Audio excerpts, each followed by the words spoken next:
Welcome to the West Virginia OEMS EMT Refresher Module 1. We're going to be covering airway. This is curriculum for 2025 plus for recertification starting year 2026. In this module, we're going to review capnography, ventilation, and pediatric airway. We're going to watch a video reviewing airway first.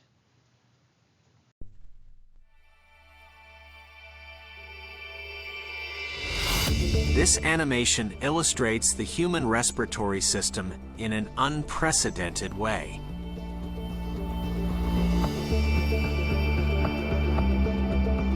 Let's do this fantastic journey together. Not only oxygen, which is important for us, is part of the air we breathe. Water also enters our respiratory system, as well as other gases like krypton, or even radioactive radon. In addition, small and large particles are part of the air, which shouldn't enter our lower respiratory tract. For this reason, the upper airways provide certain protective mechanisms. Large dirt particles or insects are stopped in the nasal cavity by our nasal hair.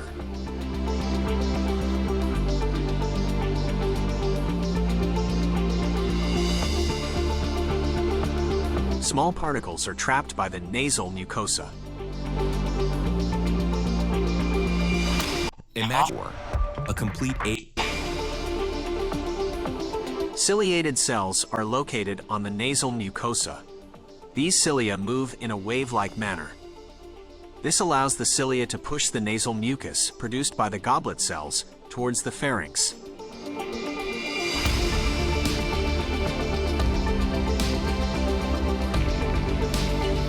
Consequently, small particles that have been caught by the nasal mucus are swallowed. This process is called mucociliary clearance. Furthermore, the upper airways, such as the nasal and oral cavities, warm and moisten inspired air. During the act of swallowing, the epiglottis, which is connected to the tongue, ensures that no food or liquid can enter the lower respiratory tract.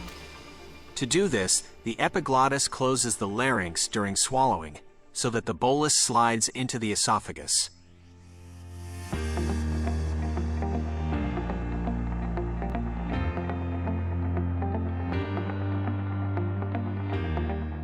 The trachea, right below the larynx, is surrounded by incomplete rings of hyaline cartilage for reinforcement. Near the heart, the trachea branches into two main bronchi. The main bronchi lead to the left and right lungs. The left lung has only two lobes, upper and lower, whereas the right lung has three lobes. The centrally located heart pumps deoxygenated blood to the lungs through the pulmonary arteries. Oxygenated blood returns to the heart through the pulmonary veins and eventually to all organs.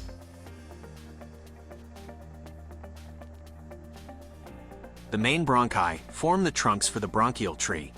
Like the branches of a tree, the tubular system of the lungs starts here, into finer and finer branches. The right lung has 3 lobes with 10 lung segments. Each lung segment receives its own air and blood supply.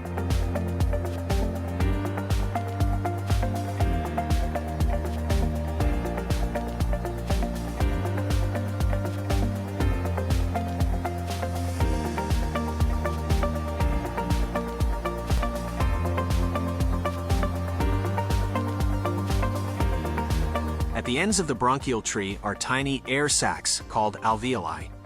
It is estimated that humans have 300 to 400 million alveoli.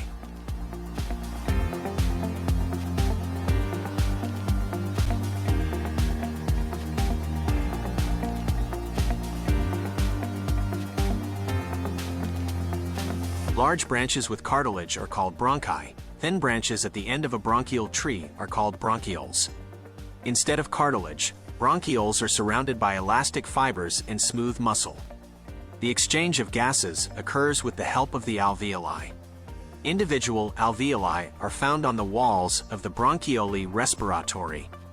Several alveoli are grouped together at the end of a bronchioli respiratory to form an alveolar sac, which is supplied by one alveolar duct. Alveoli are approximately 50 micrometers in size. They enlarge considerably during inhalation. Alveoli are largely composed of thin cells called type 1 pneumocytes. These cells are extremely thin, allowing oxygen and carbon dioxide to diffuse. Air, with the required oxygen, enters the alveoli via the alveolar duct. This is where gas exchange begins.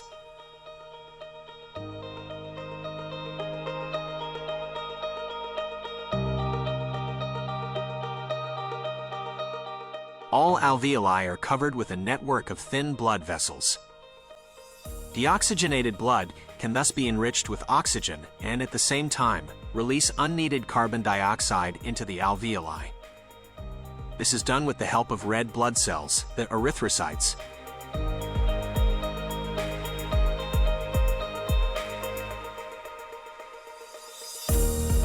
Erythrocytes move through the blood vessels and take up the oxygen, shown here in blue. Iron, Fe, in these blood cells is responsible for binding the oxygen. An iron ion can bind to one oxygen molecule so that the oxygen can be transported.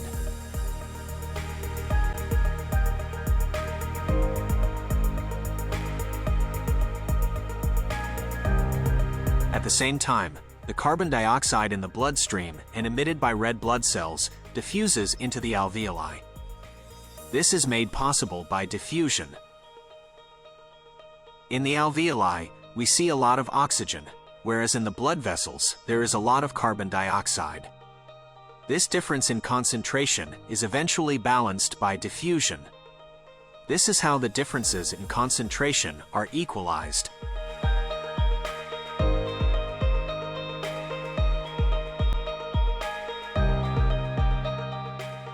Let's now look at how air, and therefore oxygen, is transported into our lungs.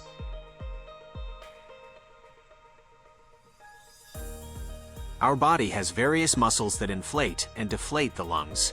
The muscles of the neck are responsible for fixing and raising the sternum and upper ribs, and certain muscles between the ribs raise and lower all the other ribs.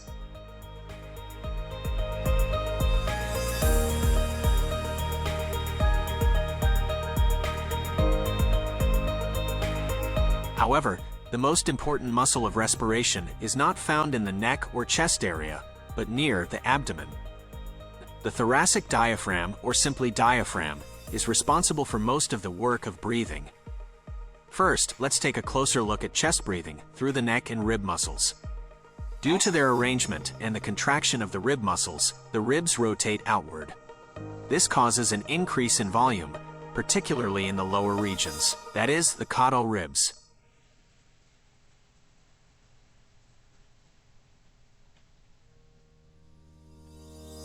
The rib movement can be imagined similar to the handle of a bucket. The handle is shown here in red. Therefore, it is called bucket handle motion.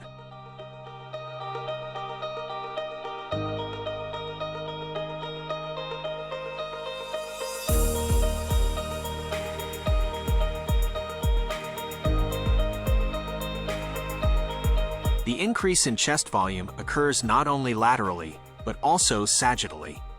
The sternum rotates as well, as seen here. This is called pump handle motion, because the movement of the sternum can be thought of as the motion of a pump handle. Thus, one can easily visualize the increase and decrease in volume of the lungs. When the lungs inflate, a negative pressure is created in the lungs and we breathe in. When the lungs deflate, positive pressure is created and air is forced out of our lungs. We breathe out.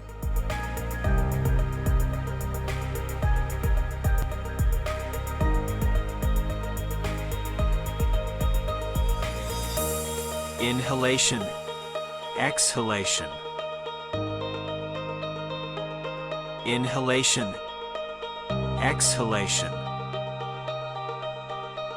Here we can see the inhalation and exhalation process from below.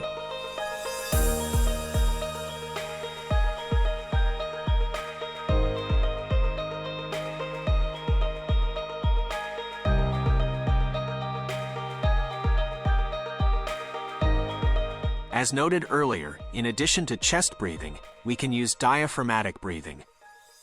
It can be performed separately or in cooperation with chest breathing. Diaphragmatic breathing is the natural way of breathing at rest. During diaphragmatic breathing, the diaphragm rises and lowers. When it rises, we exhale. When it lowers, we breathe in. In order for the lungs to inflate and deflate, the body has a pleura.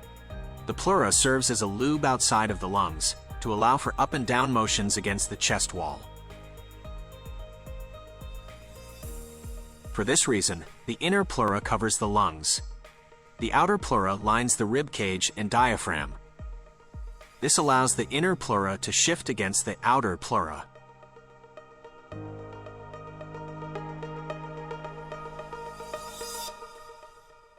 Between these two layers is the pleural cavity, shown here in yellow.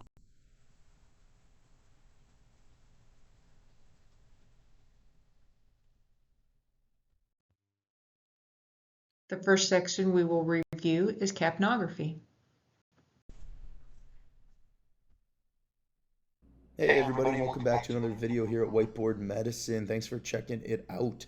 Today is the first video in a series of videos on all things end tidal capnography or end tidal CO2. We're going to be ebbing in and out of some of the pathophys behind it, but we're going to have a focus also on waveform analysis. This video is going to be introduction to these concepts. We're going to talk about what end tidal capnography is, the applications, the pathophysiology behind it, and then we'll get into the introductory capnography waveform with some practice thereafter. For those new to the channel, we are a medical education channel that also dabbles in some kind of medical news. This is our Whiteboard Medicine homepage here. If you go to playlists, we got a whole bunch of playlists organized by topic. This one probably will end up in pulmonology and critical care, we would imagine. So definitely check out the channel if this is something of interest to you. In addition to that, we do have a Patreon page. There's both free membership and paid membership. We put all of our kind of note templates and videos and practice questions on our videos on that Patreon page. We'll link it in the video description. We'd love for y'all to join that too and join kind of our Patreon community on there. So no further ado, quick entirety before moving on. All right, thanks for sticking around. So end tidal capnography. This essentially is a fancy way for the detection of expired carbon dioxide. So end tidal capnography is a mechanism for us to detect the amount of carbon dioxide someone is expiring, breathing out. You can do this with nasal prongs in the nose. You can do this on an endotracheal tube. You can do this in multiple different ways, but all these devices just detect the carbon dioxide that the patient is breathing out when they expire. If we think about what this means, though, it helps us to understand what exactly is contributing to this, because it's not as easy as the amount of carbon dioxide in the blood, aka the arterial CO2, does not always equal the end tidal CO2. Right? Even when these things line up, quote unquote, almost perfectly, there's still usually a difference, a delta of about 5 millimeters of mercury between the end tidal CO2 and the amount of CO2 in the patient's blood. But many times there's a much bigger gap here because multiple things contribute to the end tidal CO2 or CO2 being expired out of the body. And to understand that, we're gonna, oh boy, we should have drawn this ahead of time. We're gonna draw a couple things. So the first thing here is a heart, right? That's gonna be the right atrium, right ventricle, left ventricle. We'll also draw a pair of lungs. Let's go with, that's a pair of lungs, right? And then here's kind of trachea, bronchi. And then we'll draw some rudimentary blood flow. So the superior vena cava and the inferior vena cava, IVC, SVC, dumps into the right side of the heart. That blood gets pumped from the right ventricle into the pulmonary blood vessels, then goes to the lungs, and this is deoxygenated blood. So this is kind of high carbon dioxide blood. That then goes through the lungs, where that CO2 gets into the bronchial tree and then breathed out, expired out. And this is where you detect the end tidal CO2. That's supposed to be EtCO2. That's really sloppy. I guess we'll erase it and draw it again. The end tidal CO2. Okay? So it's this whole system that involves the amount of CO2 in the blood, right? So that's kind of the amount of CO2 in the venous system, because that is then delivered to the right side of the heart. But that blood also needs to be pumped to the lungs. It needs to be delivered to the lungs. It then has to be pumped around the lung circulation and diffuse into the windpipe, the bronchioles, right? Because you have all these alveoli. This is an alveolus. It's like a big balloon, and there's thousands upon thousands of these, and they have little blood vessels that run along them. And what happens is that the CO2 in these little blood vessels that are pumped to the lung then dissolves into the alveoli, that then goes to the bronchioles, which then again goes into the trachea and is breathed out, expired out. So there's a lot of things that contribute to the amount expired out. For instance, the concentration of carbon dioxide, we actually could even put a PV here, it could be venous carbon dioxide, is related to the end tidal CO2, right? So the amount of carbon dioxide in the venous system. The amount of cardiac output, how good the heart is squeezing, because this right ventricle has to squeeze blood, pump blood to the lungs. So if you have low cardiac output, even if the concentration of carbon dioxide in your blood's high, you're not pumping it to the lungs to be expired. So you're going to have a lower end tidal than your actual carbon dioxide in your blood. The perfusion of the lung, right? So the heart gets the blood to the lung, but then how well that blood is getting around the lung perfusion affects the amount of carbon dioxide you're breathing out. Because I can pump blood to the lung all day long, but if there's a huge blood clot in the lung, a huge pulmonary embolus, so that blood can't get pumped around the lung to all these alveoli, well, your end tidal is not going to be reflective of the concentration of carbon dioxide in the blood. And then ventilation, because at the end of the day, you have to breathe this carbon dioxide out. You have to ventilate it out for it to be detected. So if we were to scroll over the, PV, let's just say the PV CO2, the amount of CO2 in the venous circulation, which is very similar to the amount of CO2 in the arterial circulation. But in a perfect world, this would be about equal to the end tidal CO2. But this is under the assumption that you have normal, NL, normal cardiac output, normal lung perfusion, and a normal ventilatory drive, or a normal ability to ventilate off the CO2.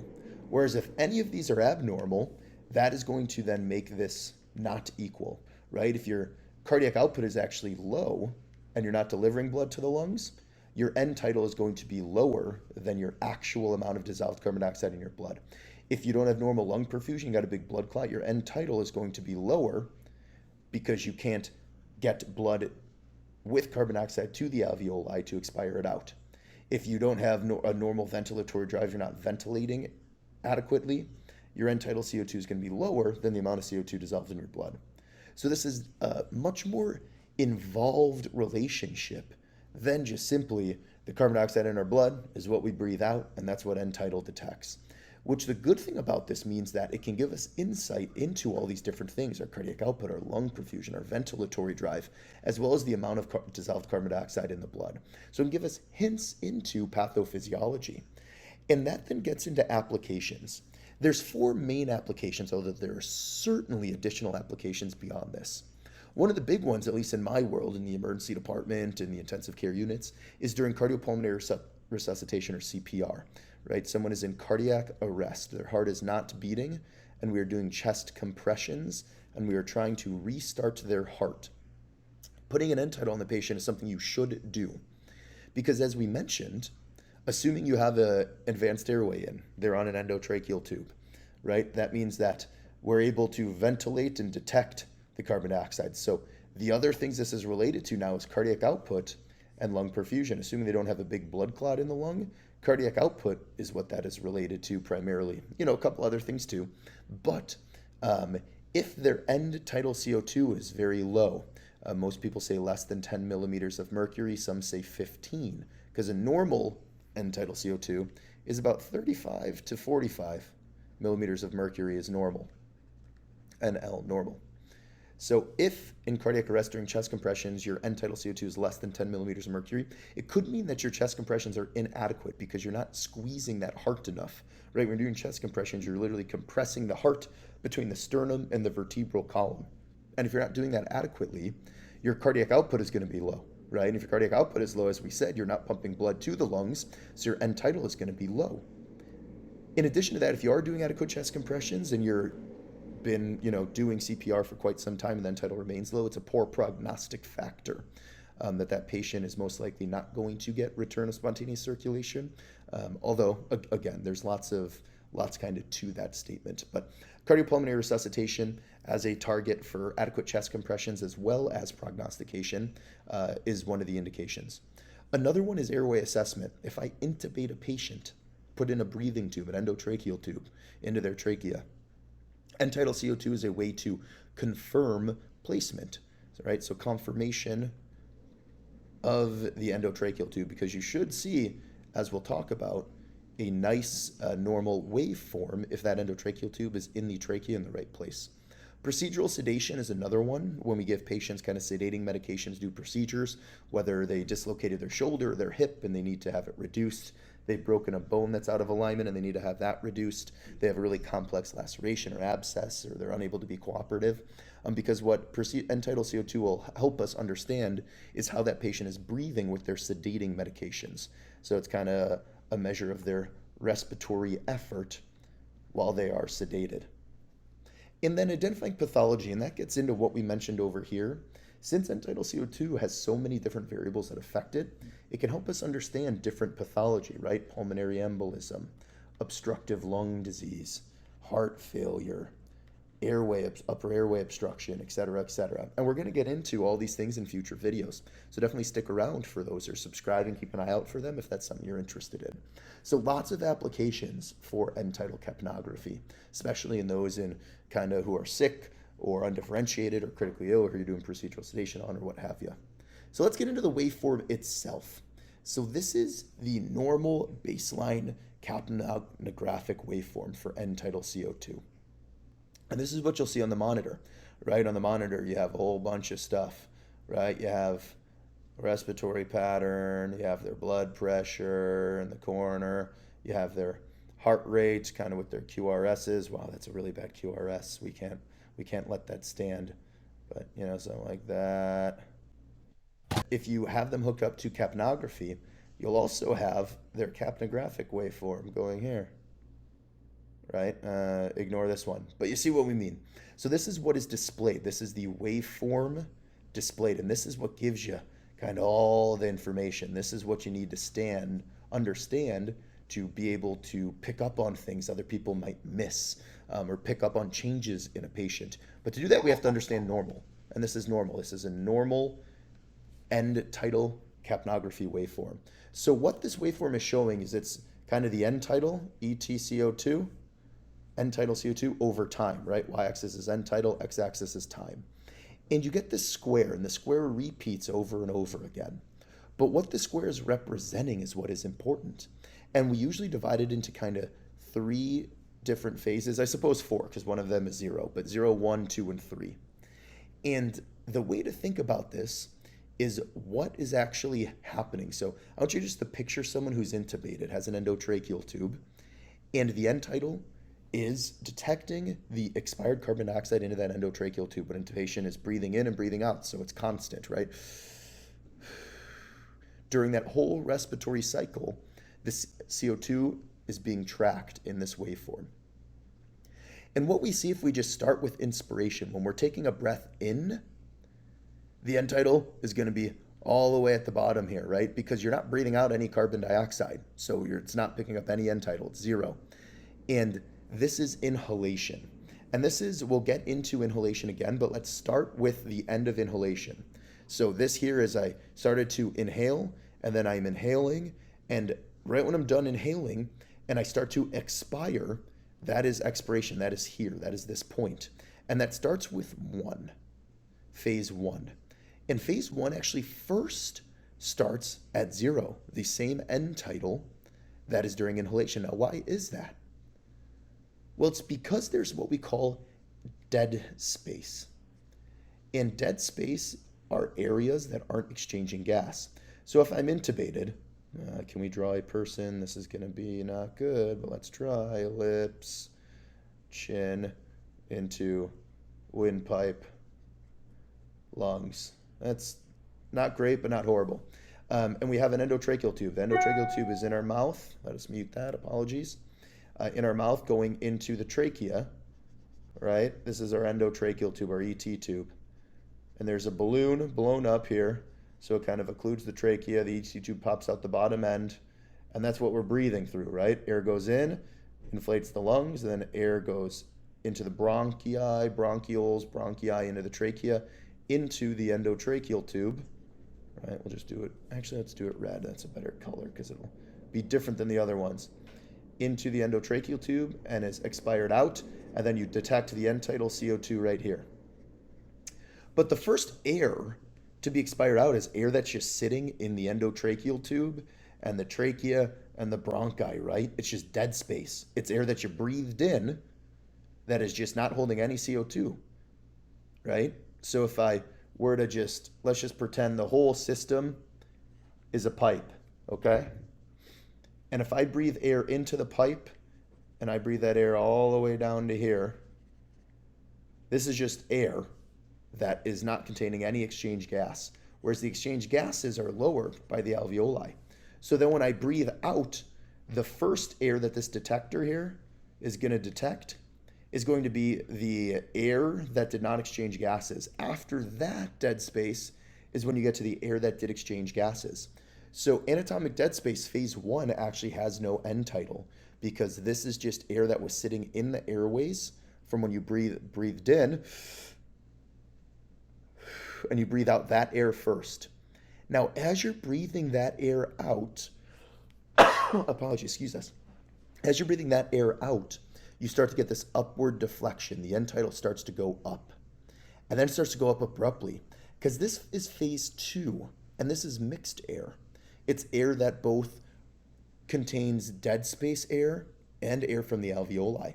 And that's why it rapidly increases, because you go from air that just was all dead space, that had no gas exchange, it was just sitting in your windpipe, and then the air from the alveoli starts to mix in more and more and more, and this skyrockets up to higher and higher end tidals until you get to phase 3, which is where you kind of get this plateau.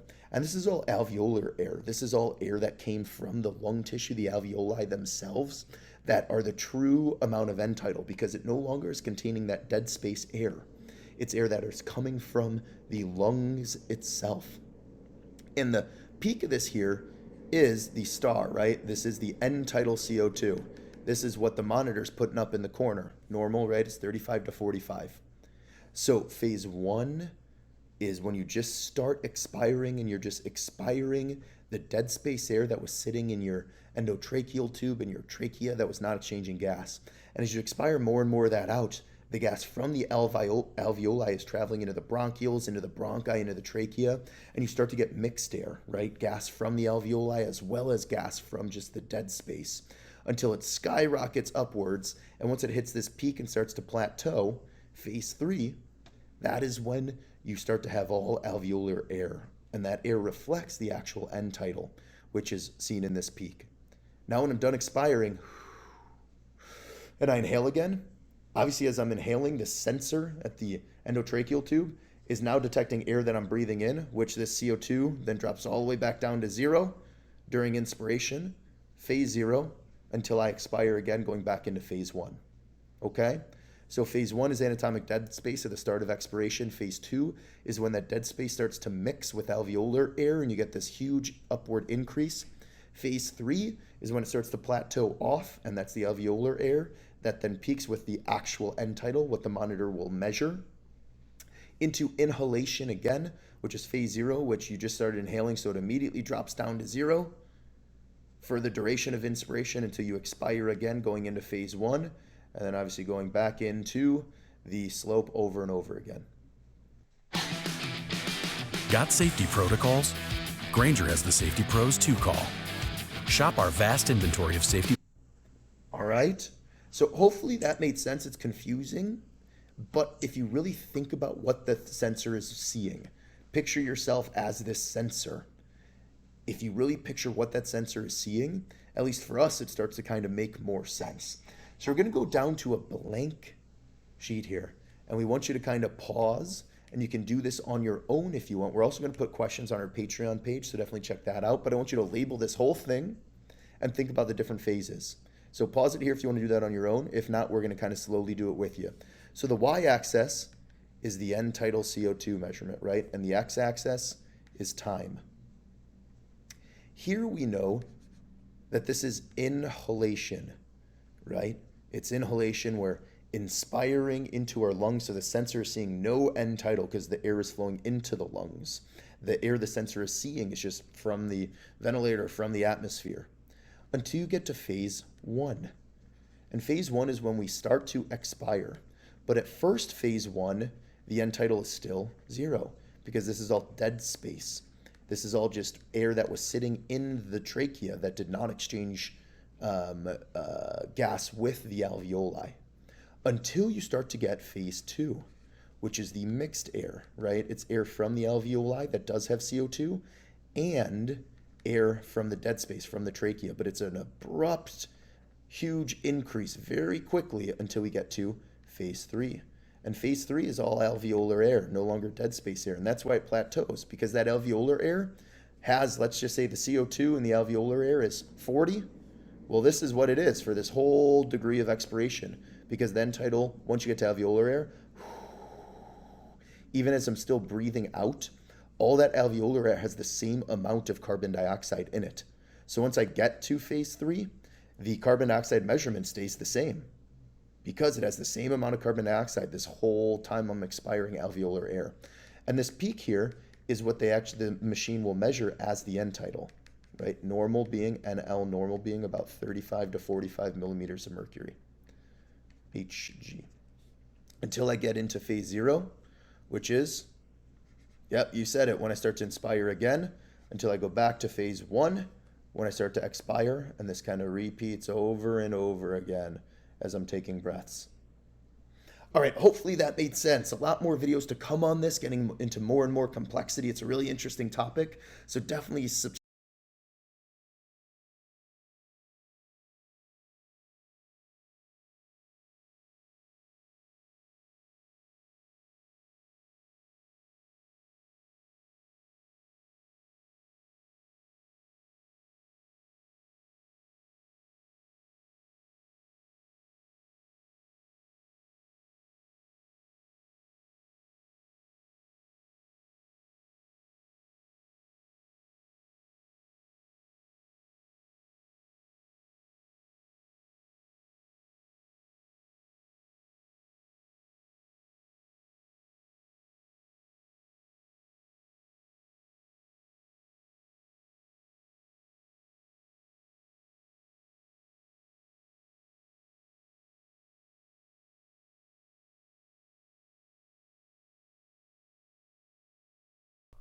Hey, this is John Schonert, and we're going to talk about capnography and cardiac arrest. So I always like to start lectures off with a case. So you're working a shift and EMS brings in a 60-year-old male, fall at home, cardiac arrest. CPR has been ongoing for about 10 minutes now. He's been shocked a couple times now, is in PEA. They bring him in actively doing chest compressions, already intubated, and they have the sensor hooked up to his endotracheal tube. They say his end tidal CO2 is 36, and like most ED docs that I've talked to, they either say, "Capna what?" or "that's useless here," and then they just essentially kind of push it off and no longer use it during the code. So I'm here to at least try to convince you otherwise, or at least try to think about using this during cardiac arrest. So what is capnography? To break it down in its simplest form, capnography equals the measurement of CO2 that has expired from the patient. It uses an IR beam which can measure the concentration of a specific molecule, i.e. CO2, in the air continuously. So when we're looking at lung physiology, right before you start to exhale, the air in your lungs doesn't all have the same concentration of CO2. The highest concentration is actually in the alveoli, where gas exchange was done. And as you move more proximally up the bronchial tree, you essentially get to anatomical dead space, kind of in the bronchial mainstem, where CO2 concentration is essentially 0. So on a capnography waveform, it makes sense when you first start to exhale, you're only exhaling dead space, which has a concentration of CO2 of 0. As you're exhaling more, the concentration of CO2 increases to a point where it hits a plateau, and this is essentially where it's the alveolar concentration, or the highest amount of CO2. basically right before you inhale, you hit this point called the end-tidal CO2, and that's kind of the number we care about in cardiac arrest. So we all can agree that capnography can work very well in monitoring the ventilatory status of a patient, particularly in constant sedation. On the end-tidal CO2 waveform, when a patient becomes apneic or starts to hypoventilate from too much sedation, you'll be able to pick it up a lot quicker compared to just vitals and pulse ox. And so this is perfect for complex forearm fractures or a hip dislocation or an MRI, basically any patient that requires some sort of sedation. That's not what I'm trying to convince you about today. So in a patient that is intubated and getting assisted ventilation during cardiac arrest, what's the point? You don't have to worry about hypoventilation or apnea in a patient that EMS or respiratory therapist is already ventilating appropriately. So let's think about the monitoring in cardiac arrest. So when you get return of spontaneous circulation, what is it? It happens when you check for a pulse and they have one again. So what does that mean? It means the patient's heart started working again and that their cardiac output suddenly has increased. So when you pronounce patient, what have you decided and seen? You essentially have seen that the patient has not had a pulse or any sort of meaningful cardiac output for a long period of time, and that there's essentially no chance of any sort of life or quality of life if you were to continue resuscitation. So you still following me? What I'm getting at is that a cardiac arrest outcome is really determined by what happens to the patient's cardiac output, whether that be something we did or something that the patient's heart did spontaneously. So looking back at the CO2 level, what is it dependent on? If you remember back to basic physiology, it's dependent on the lungs' ventilation and perfusion, or the pulmonary perfusion pressure. So if the ventilation is set constant with good inspiration-expiration done by an intubated patient by a respiratory therapist, then what is CO2 dependent on in a cardiac arrest? The pulmonary perfusion pressure or the patient's cardiac output. So if the pulmonary perfusion from cardiac output is low or minimal, the CO2 will be low or minimal. If it is elevated, the CO2 will rise as well. Alright, so this is the key to it all. In a cardiac arrest patient that's intubated, the end-tidal CO2 equals the cardiac output. So with CPR, you're pushing in the heart to cause artificial circulation and hopefully get a somewhat decent cardiac output to continue to perfuse the brain and heart of the patient. So in a cardiac arrest scene, say one of the team members is doing compressions for a while, and you start noticing that CO2 is dropping. What's happening? The CO2 is dropping likely because the cardiac output is decreasing as well due to the poor compressions. So the team member is probably fatigued and you need to likely switch him out. So what if you're doing great CPR and at the 10-minute mark you all of a sudden see an abrupt increase in the CO2 on the monitor? What just happened? The person doesn't magically get their pulse back as soon as you check it during a pulse check. They likely had a return of spontaneous circulations during your compressions, and then you finally noticed it whenever you did a pulse check. In this case, the likely increase in CO2 likely represents return of spontaneous circulation. This doesn't mean you need to check every time there's a sudden increase in CO2, but just anticipate that during your next pulse check that you likely will have one. So say you're doing CPR and you hit the 20-minute mark of ACLS and nothing has changed. The patient has been in PEA, in and out of another rhythm, the whole time with no pulse. Typically you think about calling the code. It just means you would weigh on the scenario, maybe look at the patient and decide yes or no if you would call it or to continue. So what if I told you that end-tidal CO2 can be another feather in your cap for deciding whether or not the patient really has any chance or not of getting return of spontaneous circulations with continuing? This is where I think end-tidal CO2 in cardiac arrest has the most bang for its buck. Multiple papers and researchers have shown that after 20 minutes, a CO2 level typically around 20 or better has a better chance of ROSC, whereas a level below 10 essentially has none. So I wish I could talk about these papers a little bit more, but basically they both looked at cardiac arrest patients and showed that in the Levine paper on the left, none of the 39 to 150 patients survived had a CO2 under 10, whereas the Kolar paper showed that if it was under 15, none of them survived. But it actually showed that ROSC was majority of the time in patients that were around 30. So nothing's perfect and everything has its limitations. A recent paper at a resuscitation did show the benefits of CO2 in cardiac arrest, though it did show many variables that could counter and cause variations in the CO2, including respiratory causes of the arrest, pulmonary embolism, and the various different rhythms. So here's a prime example of how capnography worked well. This guy is Howard Snitzer. He had a cardiac arrest several years ago, and even though he never had ROSC after multiple meds and shocks, his end-tidal II still remained high, and so the team felt like they needed to continue and actually resuscitate him for 96 minutes straight before he finally got ROSC. And so this is a very good case of how capnography worked well. He's still neurally intact and able to walk and talk today. So are you convinced yet? Here's summary slide. Uses for capnography and cardiac arrest: for swapping the chest compressor, for detection of ROSC, and for verification of decision to continue after 20 minutes. Thanks. Any questions, comments, email me, Twitter me. Here are my references. The next slides are about capnography and review of capnography. So first of all, capnography and end-tidal CO2, what's the difference? Capnography is actually the technique that captures the CO2 levels in the expired breath. End-tidal CO2 is the actual reading. So this provides a breath-to-breath ventilation. It gives us data so that we can determine which direction we need to go and where our patient is whenever they were first presented with us with a reading for us. This provides real-time information about their respiratory effort. It's not 3 to 4 minutes or even seconds later. It is actual real live time. A lot of times with the SpO2 reading, it's 3 to 4 minutes behind the actual value that you're seeing on the monitor readout. But with end-tidal CO2, it is the actual expiratory level of carbon dioxide. So this helps us to determine the cause of respiratory distress sometimes. By looking at the waveform, we can determine whether it's a bronchospasm, looking at whether the level of it or the shark fin part of it can determine what we need to do for treatment.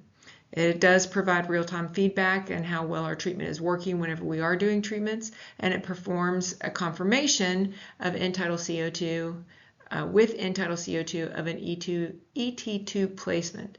So if the ET tube is in place and you have a proper reading of 35 to 45 millimeters of mercury, and you happen to move your patient from one bed over to the cot or from the cot to the bed, and you monitor that end-tidal CO2 and it fluctuates, that can help you provide feedback about whether or not that tube has become dislodged.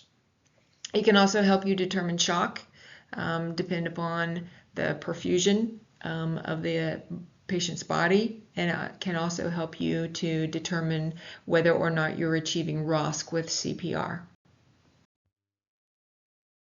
So end-tidal CO2, the actual reading, represents the amount of carbon dioxide that's exhaled in the air.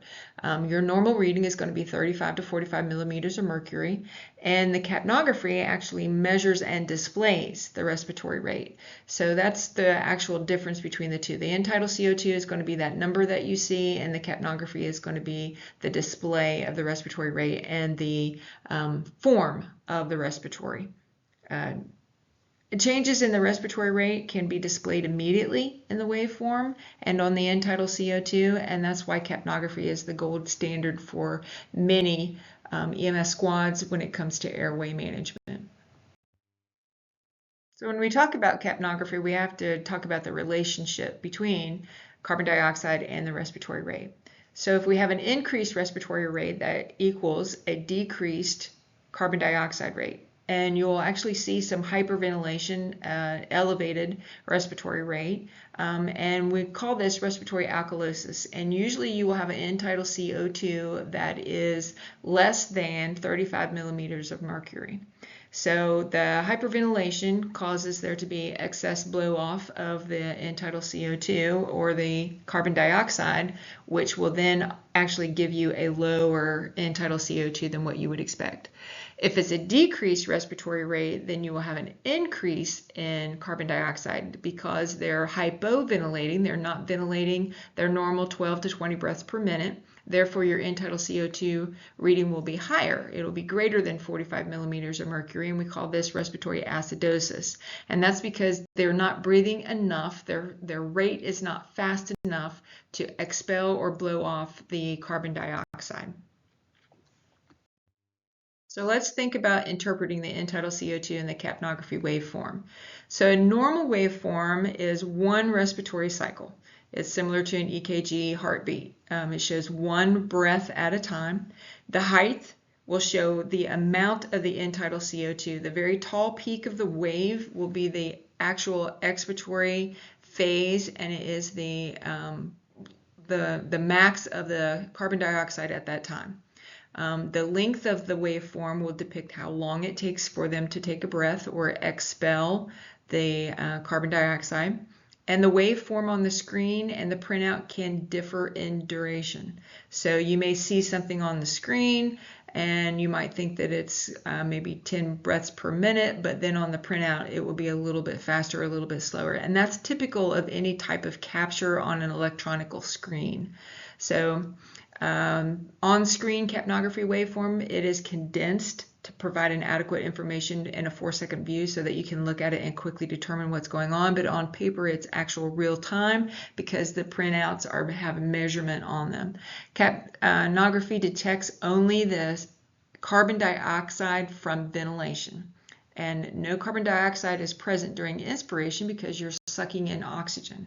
So the baseline normally for the point of starting an inspiration or a breath is actually 0. So when we think about a full breath, they actually have sectioned it out into phases. So phase 1 is the respiratory baseline. This would be 0 because the patient has expelled all of the carbon dioxide that they need to, and the pressures in the lungs have equalized or have become a little bit negative, so that whenever they get ready to take a breath, then we start measuring again. So phase 2 is the expiratory upstroke. So because we're measuring end-tidal CO2 or the carbon dioxide level of a respiration or a breath, we're looking at the expiration of it because that's the height of all of the carbon dioxide that's coming out. So phase 2 is the expiratory upstroke. Phase 3 is the expiratory plateau, and that is that 1 split second, or not even a split second, before you start to inspire or take a breath in. So that is the point where the end-tidal CO2 actually measures. The end-tidal CO2 is that peak level, and that's where we get our numerical reading displayed from, is that split second as we're breathing out with the highest concentration of carbon dioxide being expelled, and then that split second right before you start to take that breath in, that inspiratory phase. And then, of course, phase 4 is your inspiratory downstroke. So when you're thinking about that waveform, the up part of it is when you're blowing out. That plateau of that waveform is that split second before you start to have the inspiration of breathing in. And then when you're breathing in, that's the inspiratory downstroke, phase 4. And this is the visual waveform of phase 1, 2, 3, 4, or end-tidal CO2 maximum carbon dioxide level, and then phase 0 or phase 4 as the inspiratory breath starts coming back in. As you can see, phase 1 is the baseline. That is at the beginning of a breath, and it is also at the end and the beginning of the next breath. So we know that end-tidal CO2 is the gold standard for measurement of breathing, but we've also known that we've been using and have utilized pulse oximetry for a long time in EMS. End-tidal CO2 assesses the ventilation, whereas the pulse oximetry assesses oxygenation. So the end-tidal CO2 is looking at the carbon dioxide that's being expelled versus the pulse oximetry that is assessing the oxygenation of the blood. So it's actually 2 different tools that we use to help us to assess the respiration or the respiratory system's health in a patient. So end-tidal CO2 will show immediate changes in ventilation status, where pulsometry can be delayed in showing any type of fluctuation in oxygenation, whether it's a decrease or increase. You also got to remember too that pulse oximetry can be jaded from carbon monoxide because it doesn't detect the difference between oxygen molecules or carbon monoxide molecules on the hemoglobin. So end-tidal CO2 does not monitor or does not have interference from the carbon monoxide or any carbon monoxide poisoning. It's just carbon dioxide is what it is measuring. So if carbon monoxide has overcome the patient, of course your end-tidal CO2 is probably going to be low. So end-tidal CO2 does not provide false or inaccurate readings from factors such as methylhemoglobin, poor perfusion, movement, or even nail polish. And methylhemoglobin, of course, is that carbon monoxide poisoning. So end-tidal CO2 will still be accurate during all of those cases where pulse oximetry sometimes will fluctuate or be inaccurate. So capnography is one of those tools that we have to think about for what we do in EMS these days. There used to be a concept that capnography was only used in an intubated patient, that was the only application that it had for confirmation and monitoring for advanced care. However, we have found, and we would like to see more capnography being used on the BLS level, because it's not just for non-intubated or for intubated patients. It has a lot of non-intubated applications. It helps with bronchospasm. You can actually look at the waveform and determine whether or not your treatment is being effective. It helps to monitor hypoventilation. It can detect hypoventilation even before you can get back to doing a set of vital signs. It also helps you to see shock and circulatory compromise. It helps to detect ROSC during CPR, and then it also helps you to detect hyperventilation syndrome, all from monitoring that waveform, which is sometimes a little bit more accessible or more visible than what it is to actually do the visual assessment and vital signs. So capnography has its place in all levels of EMS and should be used in all levels of EMS. This slide is actually a waveform that shows you a bronchospasm. You will notice that there's a shark fin type shape to it. It is with or without a prolonged expiratory phase.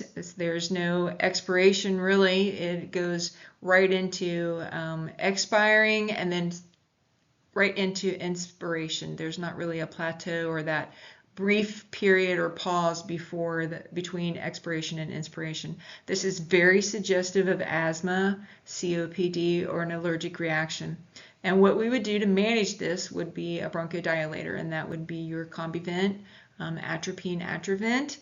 Your end-tidal CO2 would be detected still, and it will still give you an end-tidal CO2 reading, but your capnography or your visual look at your waveform is what really is going to help you determine what's going on as in a bronchospasm. Then it will also help you to see if your treatment with a bronchodilator is effective or not. So when you think about the physiology of expiration, inspiration, or breath, you have to think about how those tools are working in detecting the carbon dioxide levels. So the only time that it might be a little bit altered or not reliable would be during a hyperventilation episode, and that's when your end-tidal CO2 is going to be high with any tachypnea. So, and you're looking at probably around 30 to 36 breaths per minute. When you have a rate that is that fast, you're going to have to start acting quickly because you need to get that managed. And usually those high respiratory rates are from severe metabolic acidosis, and that can happen from DKA, from your diabetics that have had an insulin or have not had enough insulin, have had a blood glucose that's been high for some time. Every diabetic is different. It could be high for 24 hours versus weeks before they become ketoacidotic. But during DKA, you're going to see a lot of patients with an increased respiratory rate, tachypnea, because they're trying to blow off that acidosis that comes from too much sugar in their blood. You also see it with sepsis, and that's because they again have become acidotic. They have a lot of lactate in their system, in their blood, and that lactic acid causes a lot of acidosis. And one of the body's way of getting rid of acidosis is to blow off carbon dioxide. You'll see that with salicylic poisonings. That's an overdose of aspirin or any kind of medication that has an NSAID of an aspirin salicylic nature. You're going to see it with acute renal failure, see it with methanol ingestion, and you'll also see it with a tricyclic overdose. And that's because all of these mechanisms cause a metabolic acidosis. And the way that the body responds to a metabolic means that it's body-wide or because of the metabolism. and it causes acidosis, and the only way that the body can help to alleviate the acidosis is to increase the respiratory rate to blow off the carbon dioxide that's being a byproduct of all that acidosis.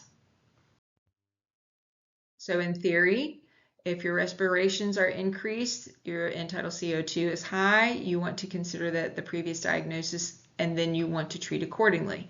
So if you think about that sepsis and that diabetic ketoacidosis and all those other metabolic problems, the kidney failure and such, you want to make sure that you're able to help that patient respond to any type of treatment that you're doing. So elevated respirations and high end-tidal CO2 is not normal.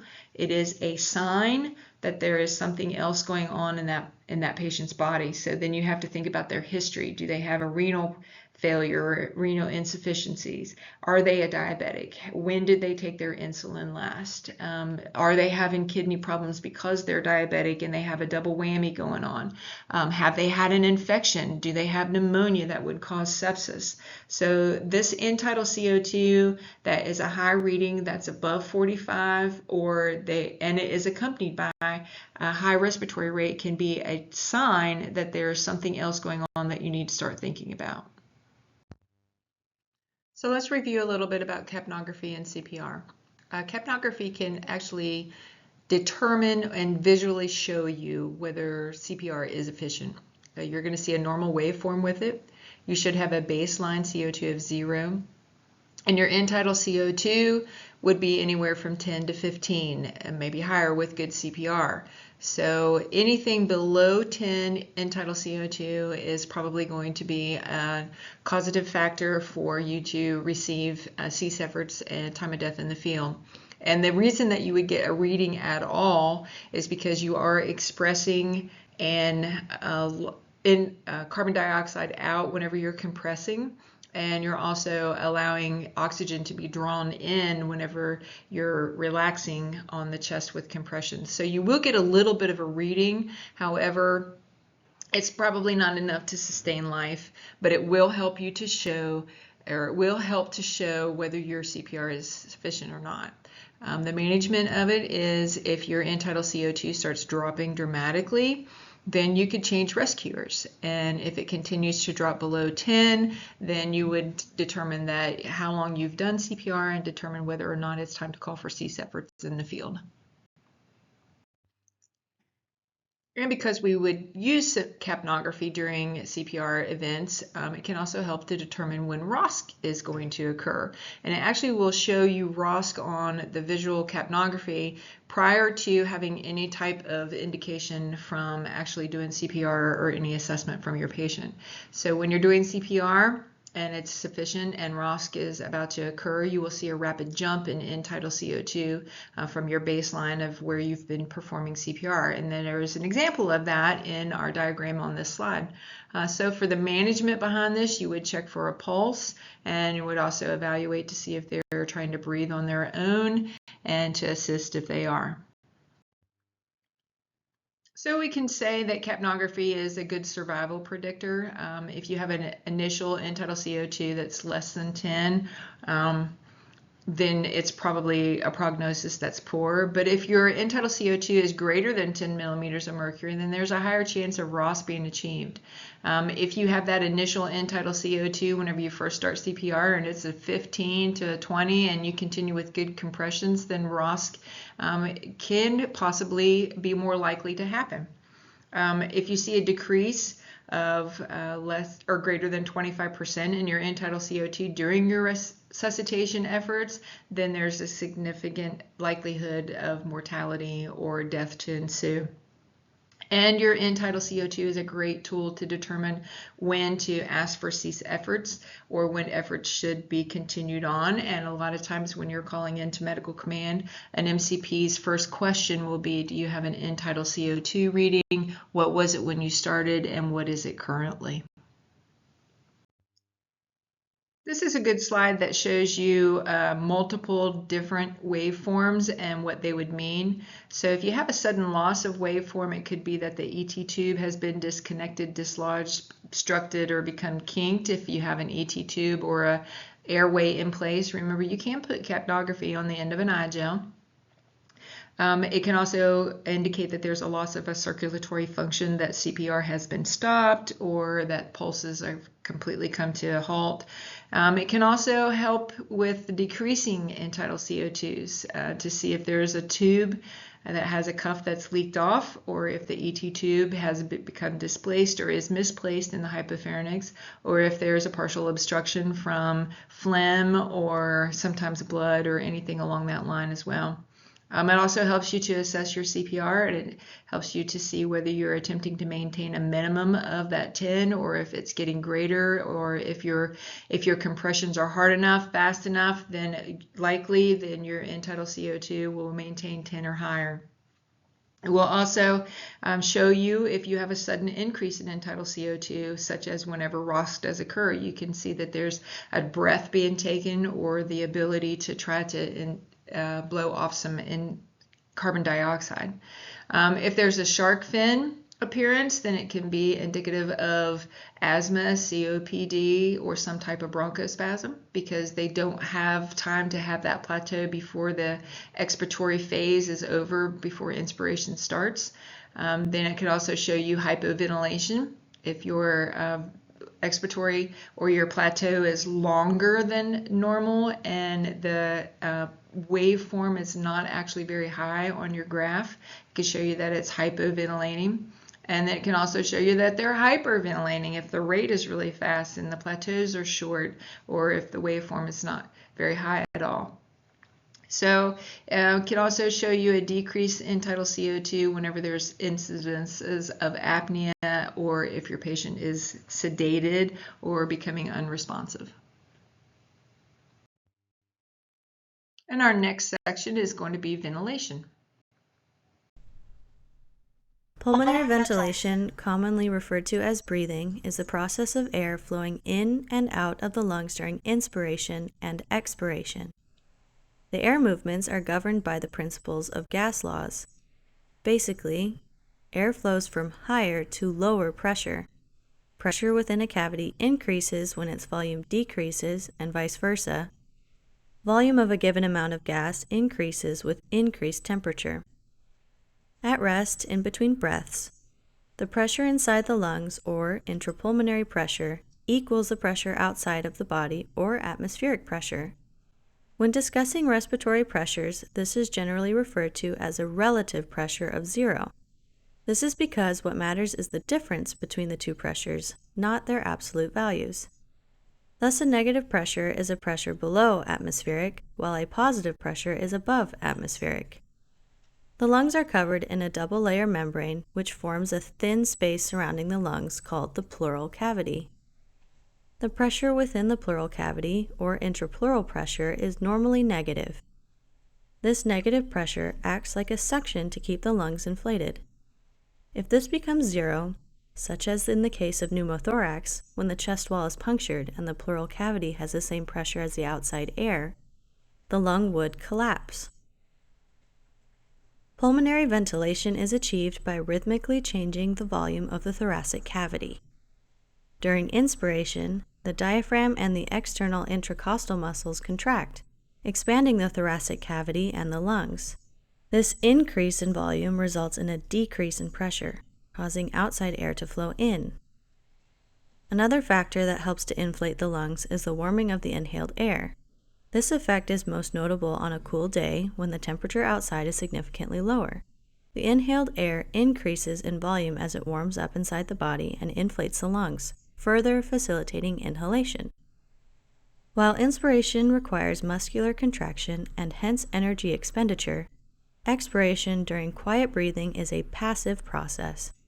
As the diaphragm returns to its original position and the muscles relax, thoracic and lung volumes decrease and pressures increase, pushing air out of the lungs. Quiet expiration relies therefore on the elasticity of the lungs and ribcage, their ability to spring back to the original dimensions. Conditions that reduce pulmonary elasticity, such as emphysema, can cause difficulty exhaling. Deep breathing requires more forceful contractions of the diaphragm, intercostal muscles, and involves additional muscles to produce larger changes in the thoracic volume. Deep expiration, unlike quiet expiration, is an active process. Another factor that affects ventilation is the resistance to airflow, which exists within the lung tissues and in the airways. Lung compliance refers to the ease with which the lungs expand. Healthy lungs normally have high compliance, low resistance, like a thin balloon, easy to inflate.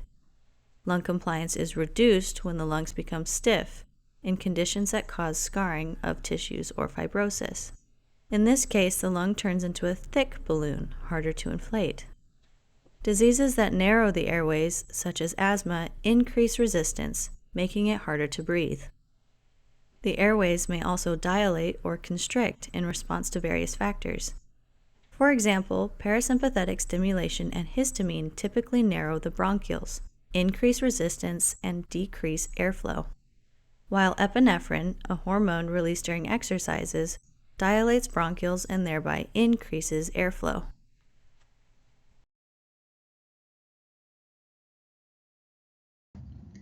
Okay, so let's talk about the ventilatory process. First part of ventilatory process is inhalation. This is the active muscular part of breathing. The diaphragm, which is the muscle that separates the abdomen and the thoracic cavity, and the intercostal muscles will contract. The thoracic cavity enlarges, and then the lungs have no muscles and cannot move on their own, so accessory muscles are the secondary muscles of respiration. When the thoracic cavity enlarges, positive and negative pressures start to engage, and anytime that there's negative pressure, it will suck air in. So the second phase of a breath is exhalation, and the mechanics of an exhalation is where the intercostal muscles start to relax, the diaphragm starts to relax, the ribs and the sternum return to their resting position or their baseline position. This is a passive process. The thorax actually decreases in size, but the air pressure in the chest cavity increases greater than what the outside pressure is. Therefore, it pushes the air out and air is exhaled. So the ventilatory process, we'll continue to look at it. There are different elements of the ventilatory process. The first one is tidal volume. This is where the lungs have a normal volume of air that's displaced between normal inhalation and exhalation. So in a young adult, the tidal volume is approximately a 500 ml volume. Each inspiration, or it's calculated as about 5 to 7 mLs per kilogram of your body mass. So that's important whenever it comes to thinking about using a BVM of how much air we need to put in with positive pressure. The next term is minute volume. This is the volume of gas that's inhaled. It's inhaled or exhaled within a minute. And this is from a person's lungs, and it is measured every minute. And then vital capacity is the greatest volume of air that can be expelled from the lungs after taking the deepest possible breath. Hypoxia is a term that we're getting very familiar with. Hypo means low, oxia is related to oxygen, and IAA. IA is suffix for any condition of. So hypoxia is the deficiency in the amount of oxygen that's reaching the tissues. Hypoxic drive is a drive in which the body uses oxygen chemoreceptors instead of carbon dioxide receptors to regulate the respiratory cycle. These receptors are all over in the body. So when there is an increase in oxygen levels, the body will decrease the rate of the respirations. And then dyspnea, DYS, is prefix meaning malfunctioning or not functioning properly. And then PNEA is a term that means pneumo, and that's anything that's related to the lungs or respiratory system. So dyspnea is difficult or labored breathing, otherwise known as shortness of breath. So for a brief review, the inhalation, the intercostal muscles will pull up, the diaphragm pulls up, and in exhalation, those muscles relax. The primary function of the respiratory system is to provide oxygen for the cells of the body and eliminate carbon dioxide that cells produce. So there is an exchange of gases, and this occurs at the alveoli. The oxygen diffuses into those cells from the alveoli, and the carbon dioxide diffuses into the alveoli from the cells. So that's the membrane or the structure that the actual exchange occurs. And this is an example of the structure of the alveoli and the exchange. As you can see, carbon dioxide is going to go through from the blood system, from the red blood cells, through the membrane or surfactant around the alveoli, into the alveoli, and then up the elevator and out. Whereas oxygen comes in, goes through the reverse process, goes through the alveoli wall, the surfactant, and into the bloodstream, the red blood cells. We're going to talk a little bit about the alveoli. There's a film of water that coats the alveolar walls. It's called the surfactant. It's kind of mucousy. As we exhale, though, the alveoli shrink, and that water molecules then become closer together, creating surface tension. And because of that increased surface tension, the alveoli may then be vulnerable to collapsing if it wasn't for that pulmonary surfactant. The alveoli are strategically designed to support that exchange of CO2 and oxygen. And there is the external and internal respiration that we consider then. The external respiration is the actual exchange of the oxygen and carbon dioxide between the environment and the cells. But the internal respiration is the intracellular exchange of or use of the O2 to create ATP, which creates energy for us. This occurs due to the diffusion and the relationship to the partial pressure gradients that are uniquely designed in our lung space. The partial pressure is the pressure that's exerted by a single gas within a mixture of gases. So it is a measurement of how much gas is present in the blood or the alveoli. So what is the actual physiology behind a respiration? Let's talk a little bit about the respiration control. The rhythmicity center of the medulla controls automatic breathing. It is an involuntary action, which means that it occurs without us thinking about it. It consists of interacting neurons that fire under inspiration. Those are the I neurons, or the expiration, or E neurons. We also have an apneustic center. It's located in the pons of the brain, and they stimulate the I neurons.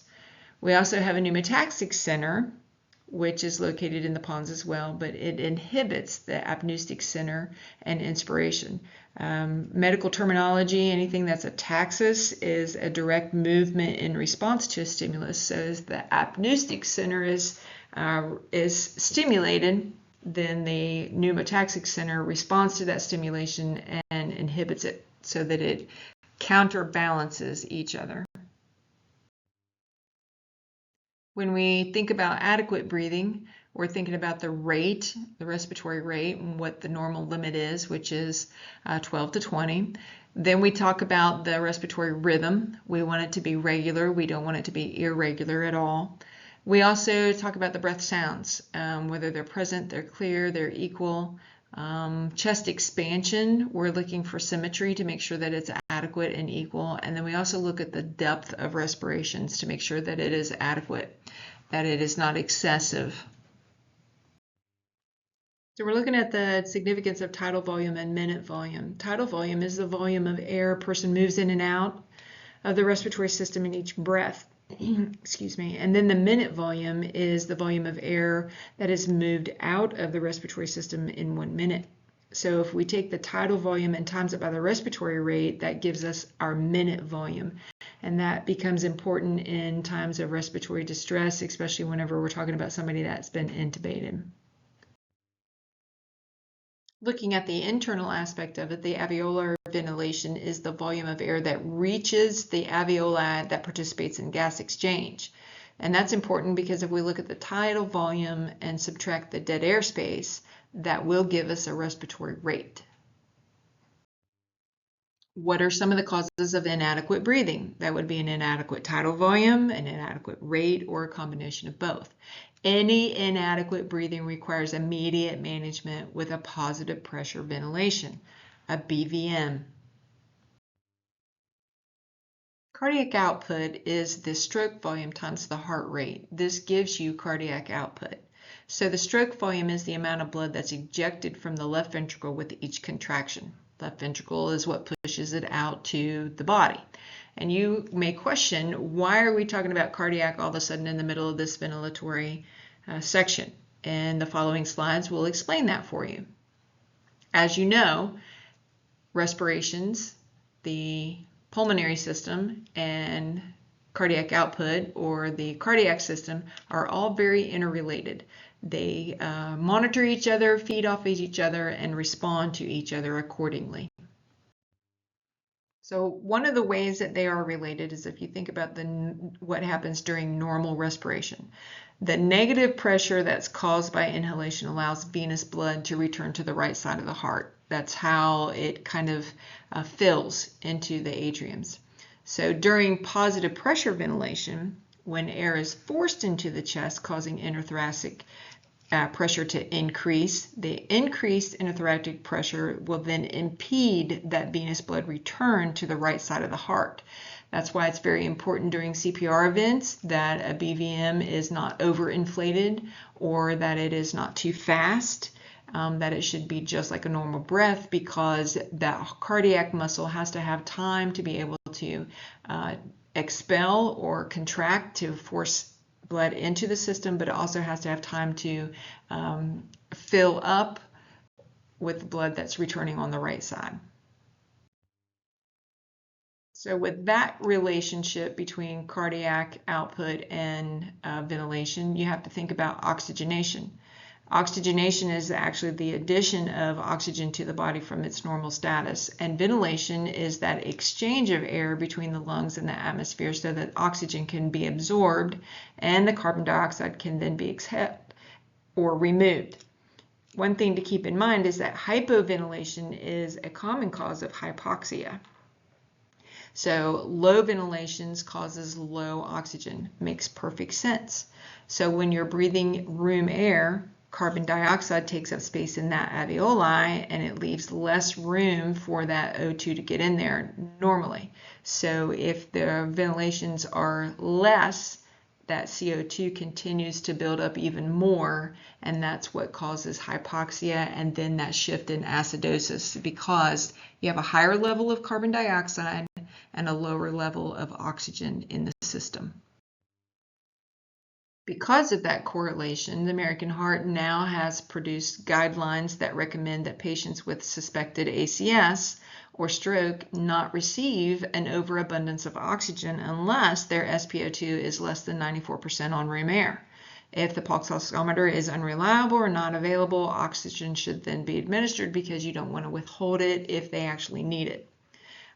You also would not give oxygen unless they're presenting with signs of dyspnea in those cases of ACS or stroke, or unless they have signs and symptoms of shock or heart failure, because it may inhibit or cause more problems with the oxygen carbon dioxide levels.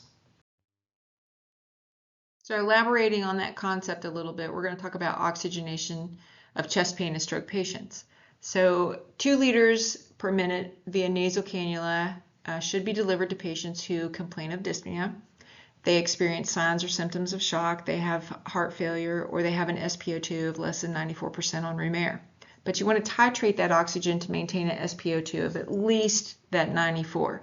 So anything below 94, you definitely want to supplement. You want to keep it around 94 if those patients are complaining of dyspnea, have shock signs and symptoms, have heart failure, or have an SpO2 less than 90.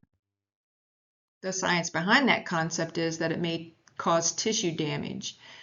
So when high concentrations of oxygen are given to these ACS patients or stroke patients and they're compromised already through their circulatory system, oxygen or overabundance of oxygen will release what we call free radicals. It's no longer recommended for these free radicals to be into our system because they are byproducts of metabolism. They can be toxic to neighboring cells, they will destroy their membranes, and they can cause increased local tissue damage. Reintroducing high concentrations of oxygen to these cells that have been functioning anaerobically increases the production of these free radicals and then causes cell membrane damage and tissue death. So delivering high concentrations of oxygens to your ACS and stroke patients may be more harmful than keeping the patient on room air. And in thinking about excessive ventilation, that's whenever you're using that BVM and you're not being conscious of what really you're doing, and you're giving a rate that's really too fast, and you're not allowing the chest cavity to rise and fall. You actually are decreasing cardiac output because of those pressures that are being created in the thoracic cavity. Therefore, you're going to decrease the blood perfusion to vital organs, the heart, the lungs, the kidneys.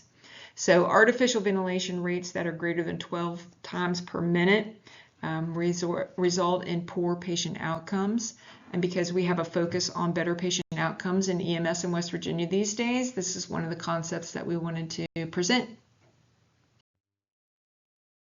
Using the concepts that we have just talked about, we're going to talk about mastering the BVM. The indications for using a BVM is respiratory failure, failure to ventilate and oxygenate. And the contraindications would be if there's a complete upper airway obstruction. You can't put oxygen in if there's a blockage. So being able to understand using a BVM, how to use it and why to use it is important. Proper patient positioning is essential.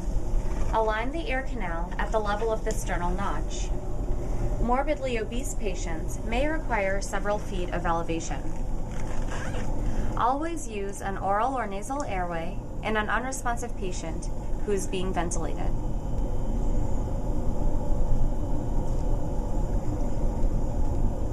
Place the top of the mask at the bridge of the nose. Lower the bottom portion of the mask, covering the mouth and nose.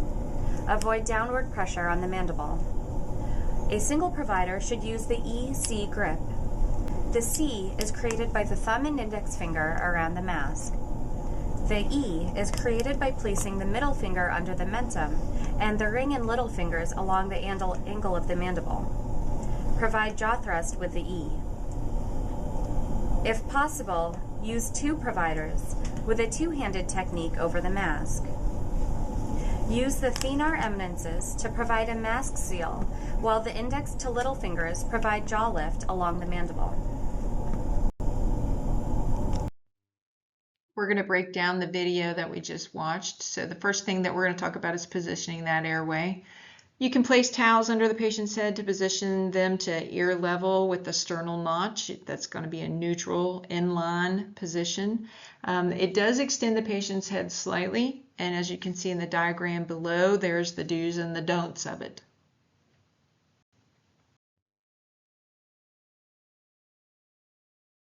So the technique to use a bag valve mask is to first open the airway. You're going to use a head tilt chin lift if it's non-trauma, jaw thrust if it is trauma related. Next, you're going to place a simple airway adjunct that would either be an oro or a nasopharyngeal airway. You can position the mask then, make sure that it's a correctly sized mask with a good seal so that the triangle part of it fits over the nose and it fits appropriately circular down around the mouth onto the chin. Then you hold the mask in place with an EC technique.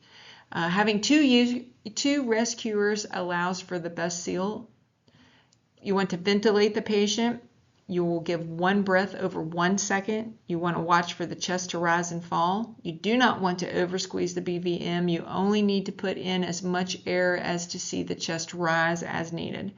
You will want to ventilate 10 to 12 breaths per minute. You want to make sure that you're providing an adequate tidal volume in doing so. Always monitor for air leaking around the mask and be cognizant of gastric inflation. There are a few things to remember when you're using a BVM. You want to lift the mandible, the lower jaw, up to the mask rather than pushing the mask down onto the jaw. Pushing it down will occlude or shut off the airway. You want to use an adequate seal and it can be made easier with a mask that's too large compared to one that's too small if you can't find the exact size. Leave dentures in place whenever it's possible. If the patient has facial hair, you can make a difficult seal better with water-soluble lubricant such as KY jelly. You would place it over the facial hair and it seals the space that the hair is causing where leaks can form. And then the best way to prevent aspiration over into the belly is using good technique, which means the right rate, the right depth, and with an open airway. Airway adjuncts are a good tool for airway management. These are oropharyngeal airways, or OPAs. They're indicated for respiratory distress and failure in unconscious or unresponsive patients. They are contraindicated whenever there's a gag reflex or there's a presence of trauma around the oral cavity or the facial jaws. So if they have broken teeth or recent oral surgery, etc., then this particular adjunct is not one that you would want to use. Another airway adjunct that we have are nasopharyngeal airways, or NPAs. They're indicated for respiratory distress or failure, but they are contraindicated whenever there's head or facial trauma, especially in the presence of a skull fracture. There is a probability or a possibility of when placing these, if they do have a skull fracture, that you could possibly cannulate into the brain cavity if there's fractures that are unseen. And we also have supraglottic airways. In West Virginia, we use the iGel exclusively with an ET tube. The LMAs and the King airways are no longer considered acceptable airways that are proficient for EMS. The iGel seems to have better placement and better success rates for patency quickly. The iGel is an advanced airway adjunct, and it does have some advantages. It doesn't require visualization of the glottis. You can do a blind insertion. After you have initial training, your maintenance of skills are usually easier. Chest compressions don't need to be interrupted to insert it, and it's minimal equipment that is required whenever it is inserted. Some of the disadvantages of an advanced airway are they are contraindicated in patients that have a gag reflex. Some devices are contraindicated in patients at risk for regurgitation, and that can lead to aspiration, especially when you're using an LMA, which we do not use in West Virginia.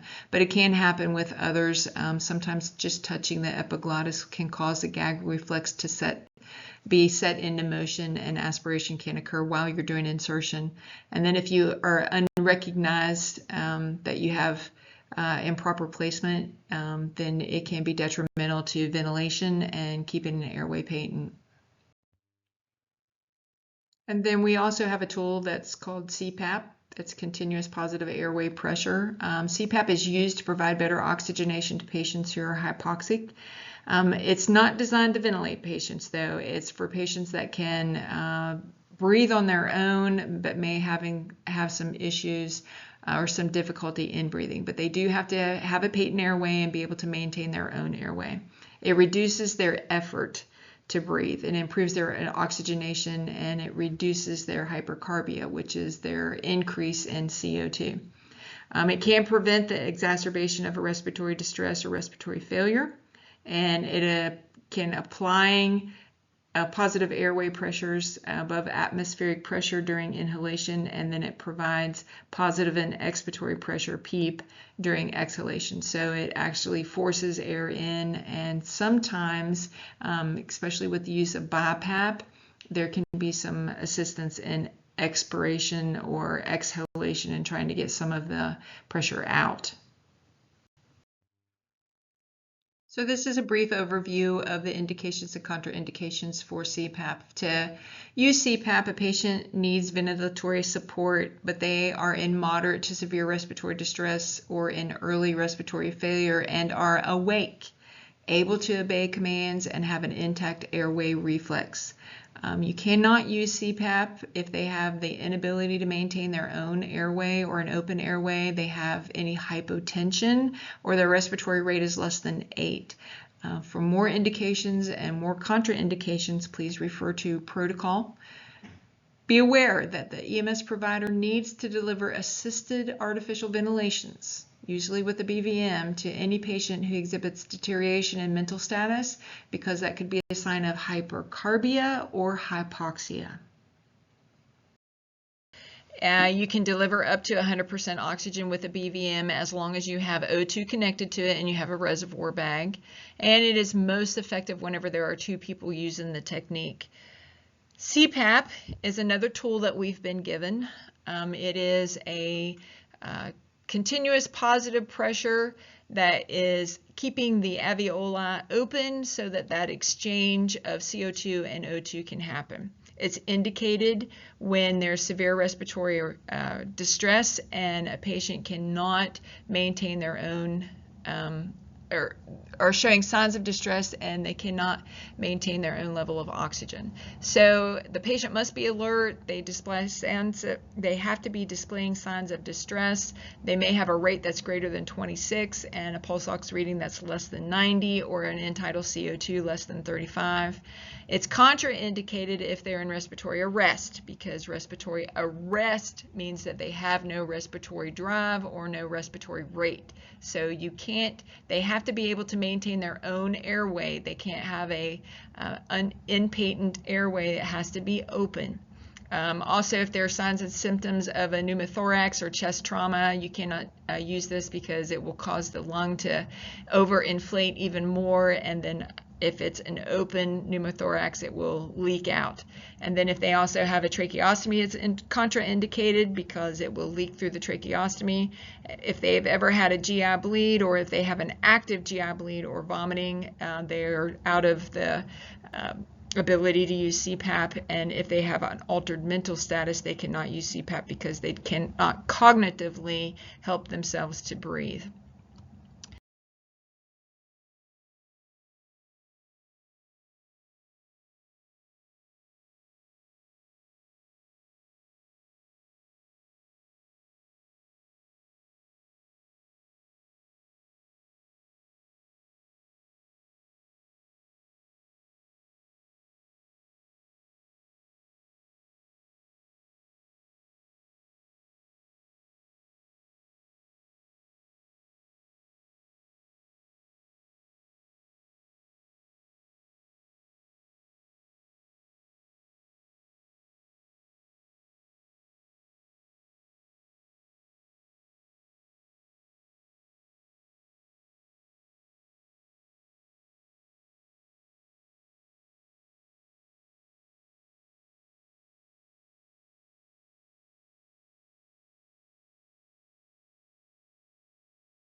So let's take a look at the bag valve mask a bit closer.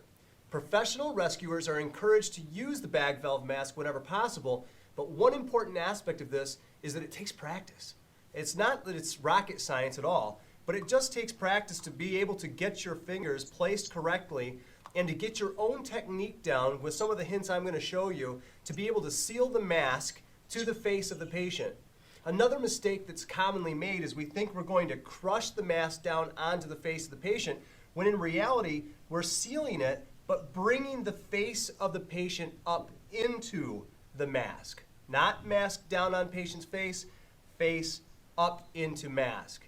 That combined with sealing with the CE method allows us usually to get a pretty good seal. Some of the reasons you might not get a good seal is deformity to the face, traumatic injury to the face, or a lot of facial hair. If that happens, you're going to do the best you can, but it's probably going to be an intubation patient at that point to be able to control the airway. But for this case, we're talking about basic life support with a bag valve mask.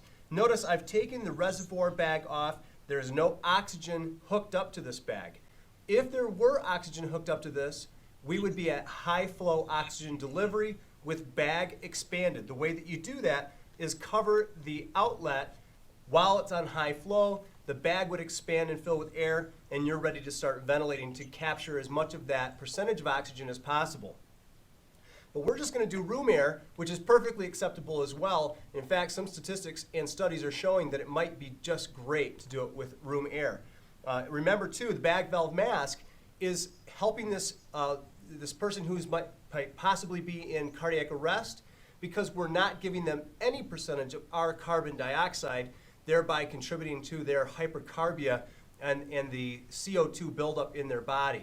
So there is a benefit of that. The other benefit is we're not putting our face anywhere near the person's face, therefore protecting ourselves from infection as well. So when we put this on the patient's face, we're going to make sure that the narrow pear shape of this mask is going on the bridge of the nose. Then the wider or broader part of the mask is going to cover below the lips and above the chin. Then coming in at the stem with our fingers, our C, our thumb and first finger, we're sealing, in this case, the left side of the mask, while the E, or the middle ring and pinky fingers, grab the mandible or the jaw of the patient. And again, this is after we've gone ahead and put the person's head in a good head tilt chin lift position, and we're drawing the face up into the mask. Now, slowly over a second, we're delivering a good rescue breath, letting them exhale, delivering another slow rescue breath, looking for chest, rise, and fall. It's very easy to lose track of how fast you're ventilating the patient when you're using a bag valve mask. And there has been some statistics showing that we're actually hyperventilating patients that do not need to be hyperventilated. Remember, it's one breath over a second delivery is ideal. And for people that just need rescue breathing, we're trying to breathe for them about the average that a real living human being would need to be breathed for, one breath every 5 to 6 seconds and about 12 a minute. So we're not hyperventilating the patient unless the protocol is calling for hyperventilation, then follow that protocol. So I hope that was helpful for the bag valve mask. Practice makes perfect. Keep that in mind, and the more you can practice, the better. The iGel is a novel and innovative supraglottic airway management device made of a medical-grade thermoplastic elastomer, which is soft, gel-like, and transparent. It took over 5 years of development to perfect a non-inflatable anatomical seal of the pharyngeal, laryngeal, and perilaryngeal structures that would reduce compression trauma. A supraglottic airway without an inflatable cuff has several potential advantages, including easier insertion, minimal risk of tissue compression, and stability after insertion. iGel is a latex-free single patient use device that has a gastric channel to reduce the risk of aspiration.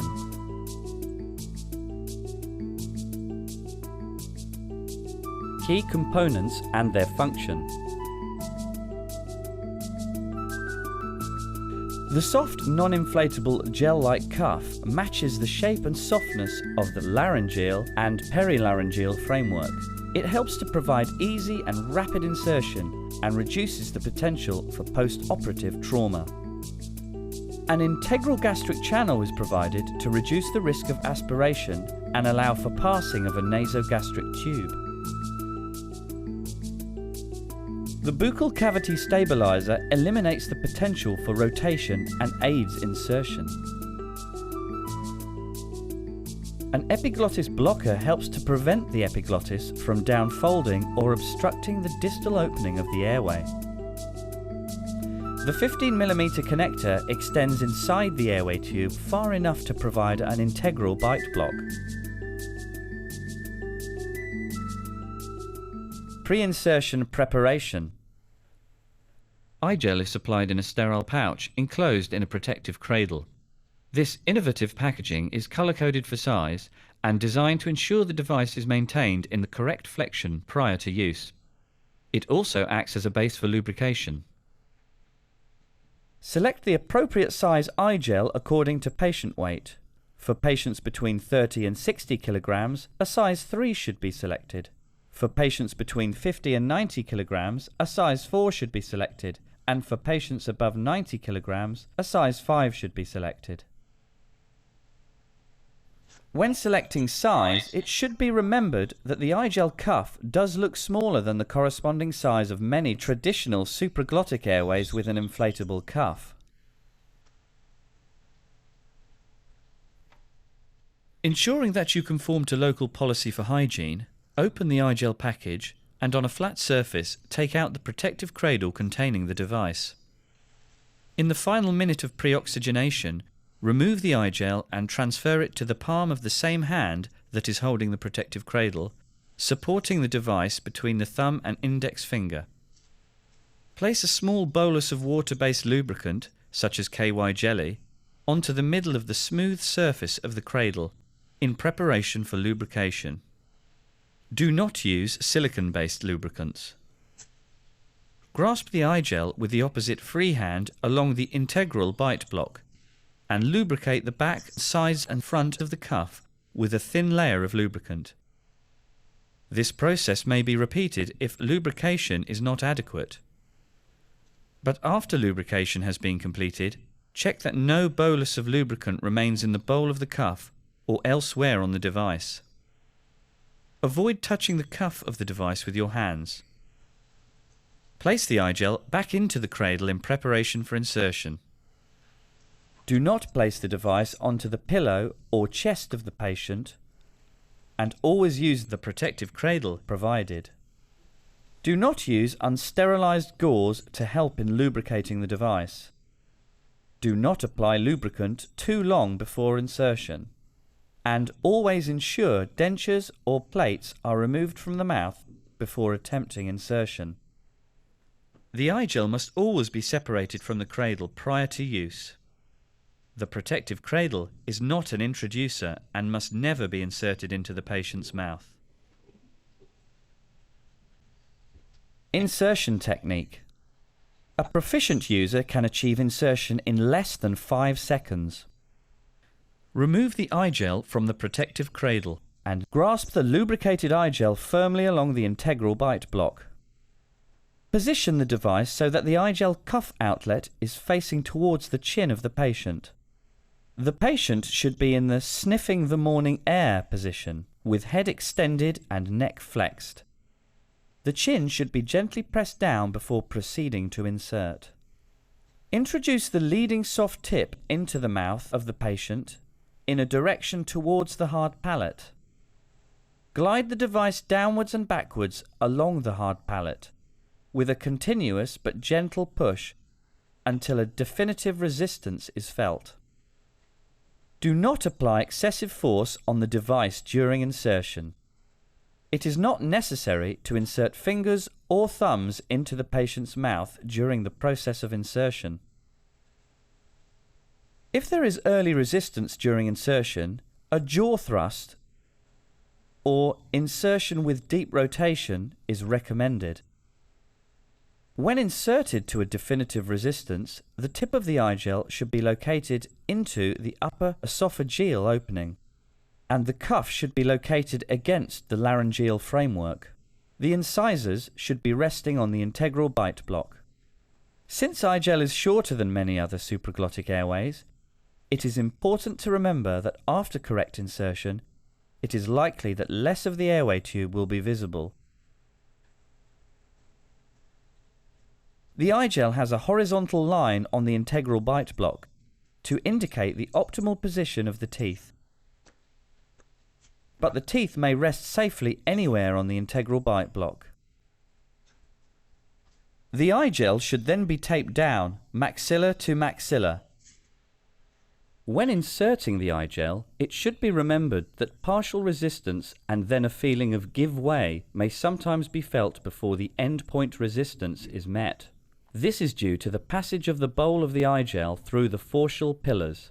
This is quite normal and consistent with correct insertion, but in such cases, insertion needs to continue until definitive resistance is felt. Let's look at some eye gel insertions in real patients. Note the sniffing the morning air position and the gentle press down on the chin. See how there is no need for fingers to be inserted in the mouth. There is never a need to apply excessive force or to repeatedly push down on the device once definitive resistance has been felt. How to use the gastric channel. If required, a nasogastric tube can be inserted down the gastric channel of the eye gel. For a quick and efficient insertion, it is important that the nasogastric tube and the gastric channel of the eye gel have been adequately lubricated before insertion is attempted. The ideal way to achieve this is to place a small bolus of lubricant over the proximal end of the gastric channel. The nasogastric tube should then be inserted a short way down the channel and moved in and out to prime it before completing insertion. The maximum size of nasogastric tube that can be inserted down the eye gel is size 12 French gauge for a size 3 and 4 eye gel, and a size 14 French gauge for a size 5. In summary, eye gel is a simple and effective alternative to traditional supraglottic airway devices. Eye gel has been designed to eliminate the need for an inflatable cuff and create a superior anatomical seal mirrored to the pharyngolaryngeal structures. It includes a gastric channel to reduce the risk of aspiration and is very easy and rapid to insert. Eye gel offers natural airway management.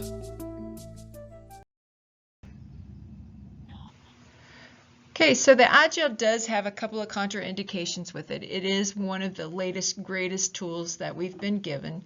It is very slick. It seems to be almost 100% foolproof.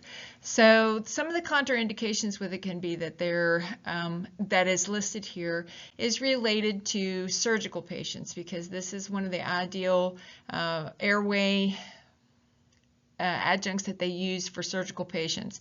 So what's listed here may not apply to us and EMS, but what it says is the ones that are important to us is that you may be limited to the opening the mouth due to trauma or a mass or maybe even some sores that are in the mouth. And it says that you don't want to exceed a ventilation pressure of 40 centimeters of water, which for CPAP for us, we're not going to be using the eye gel whenever we have CPAP in place anyway. And then it also says not to use excessive force whenever you're inserting the nasogastric tube, and that adequate levels of anesthesia here again is talking about using it in a surgical setting may lead to coughing or bucking, excessive salivation, retching, laryngospasm, or breathing. So you could possibly have some gag reflex or some vomiting with this as well. That's one of the reasons that you have the capability of doing NG tubes, so that you can suction all that out.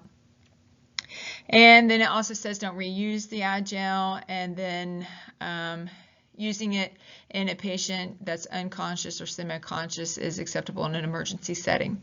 It also is based upon the ideal weight weight of a patient. So the way to determine that is looking at the wrist size. So if you can kind of gauge the wrist size of a man or a woman by placing your hand around in a circular pattern, you want to touch your thumb to your middle finger, and if it touches on the end, that's probably medium. If you can overlap, it's small, and if it doesn't touch at all, then it's considered large framing.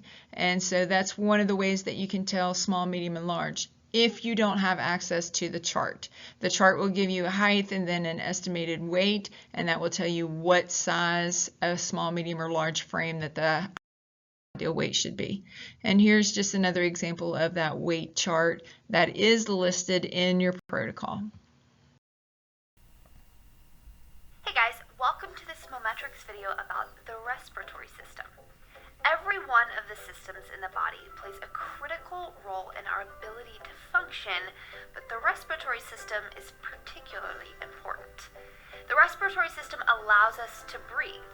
Without it, we can't take in the oxygen that helps us survive, and we can't expel the carbon dioxide that can result in dangerous health issues.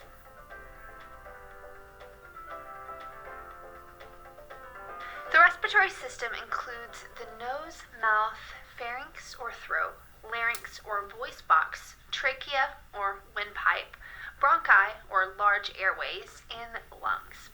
Each plays a vital role in the respiratory system's 5 main functions.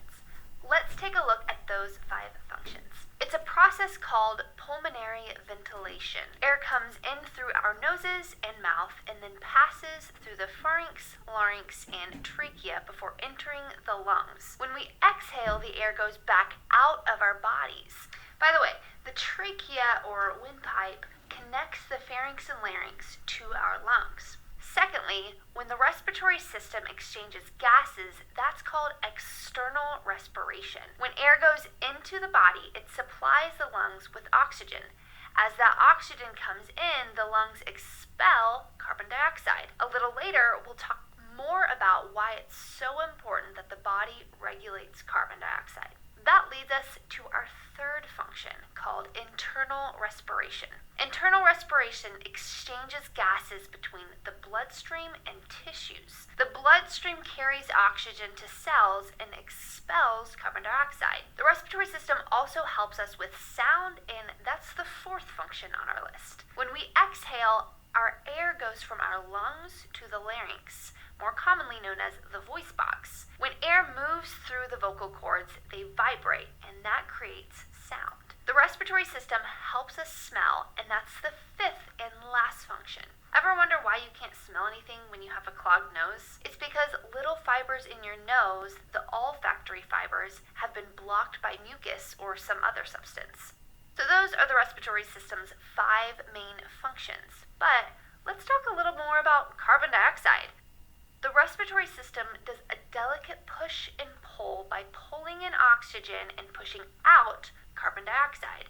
Sometimes the body's internal regulation doesn't work correctly, resulting in a condition called hypercapnia. Hypercapnia can cause a host of health issues, including fatigue, headaches, and dizziness. In the most severe cases, hypercapnia can cause seizures, palpitations, and panic attacks. Let's take a more detailed look at the upper and lower respiratory tracts. The upper respiratory tract contains 5 main structures: the nose, nasal cavity, mouth, pharynx, and larynx. The nose knows. It really does. The nose and its nasal cavity govern our sense of smell. With it, humans can differentiate between 5,000 and 10,000 different scents. The nose has an internal and external structure. The external structure contains the root, which is located between the eyebrows, the bridge, which connects the root to the rest of the nose, and the dorsum nasi, which extends from the root to the tip of the nose. The external nose also contains the frontal, nasal, and maxillary bones, and the septal and major alar cartilages. We know the internal nose as the nasal cavity. It's lined with hairs and mucous membrane that acts as a human air filter. The cavity warms, moisturizes, and filters air that enters the body before it reaches the lungs. But that's not all. The nose also has an intricate sinus system. Sinuses produce mucus to moisturize the inside nose and protect us from dirt, dust, and other organisms. There are 3 different sinuses. There are 2 maxillary sinuses located on both sides of the nose just below the cheeks. They are collectively the largest sinus and the one that can cause some pain. The maxillary sinus drains into the nose through a small hole called the ostium. When the ostia become clogged, that can result in sinusitis or sinus infection. The ethmoid sinus is located between the nose and eyes, and the frontal sinus is located above each eye. For most of you, the mouth is the easiest structure to remember because we use it all the time. We ingest food through our mouth, which can also be called the oral cavity. Small glands and 3 pairs of salivary glands keep the mouth moist. We need that moisture to soften and swallow food. There are also 2 membranes in the mouth, the gums and the tongue. The gums support our teeth, and the tongue contains our taste buds. Now, let's move on to the pharynx.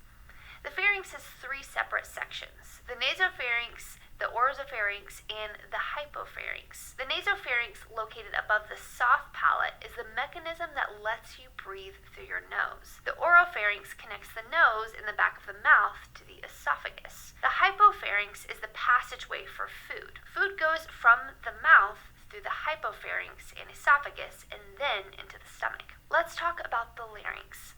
The last part of the upper respiratory tract we'll discuss. We know the larynx is the voice box because without it, we wouldn't be able to talk. But the larynx does much more. The larynx allows our air to pass through the respiratory tract, but it also protects the trachea by ensuring food and drink don't block the airway. The larynx itself has 3 sections: the supraglottis, glottis, and subglottis. A network of 9 cartilages connect by muscles and ligaments form the larynx. That's the upper respiratory tract. Let's take a look at the lower respiratory tract. The lower respiratory tract also has 4 main components: the trachea, lungs, bronchi, and diaphragm.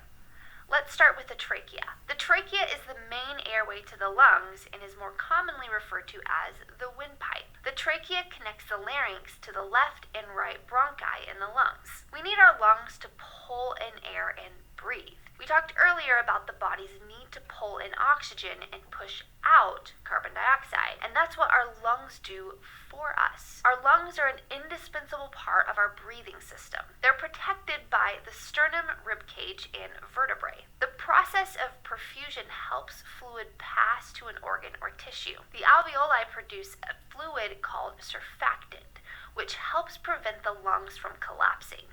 Tidal volume represents the normal volume of air that moves in and out of a body when we inhale and exhale. The lungs have an intricate system of members and functions that help it stay healthy and in proper working order. The pleura, a membrane on the inside and the outside of the lungs, secretes a fluid that lets the lungs move against the ribcage when we breathe. The right lung has 3 lobes and the left lung has 2. That's because the left lung must make room for the heart. The lobes all have the same function as they all bring oxygen into and remove carbon dioxide from the bloodstream. Let's move on to the bronchi. There's a tube in each lung called a bronchus that connects to the trachea. There are 2 main bronchi that are extensions of the trachea that help push air to and from the lungs. The diaphragm is the primary muscle used in breathing, contracting in and out as you breathe. The diaphragm is located below the heart and the lungs.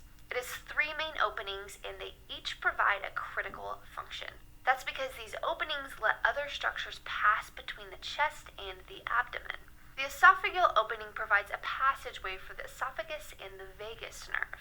The aortic opening allows the aorta and the thoracic duct to pass through.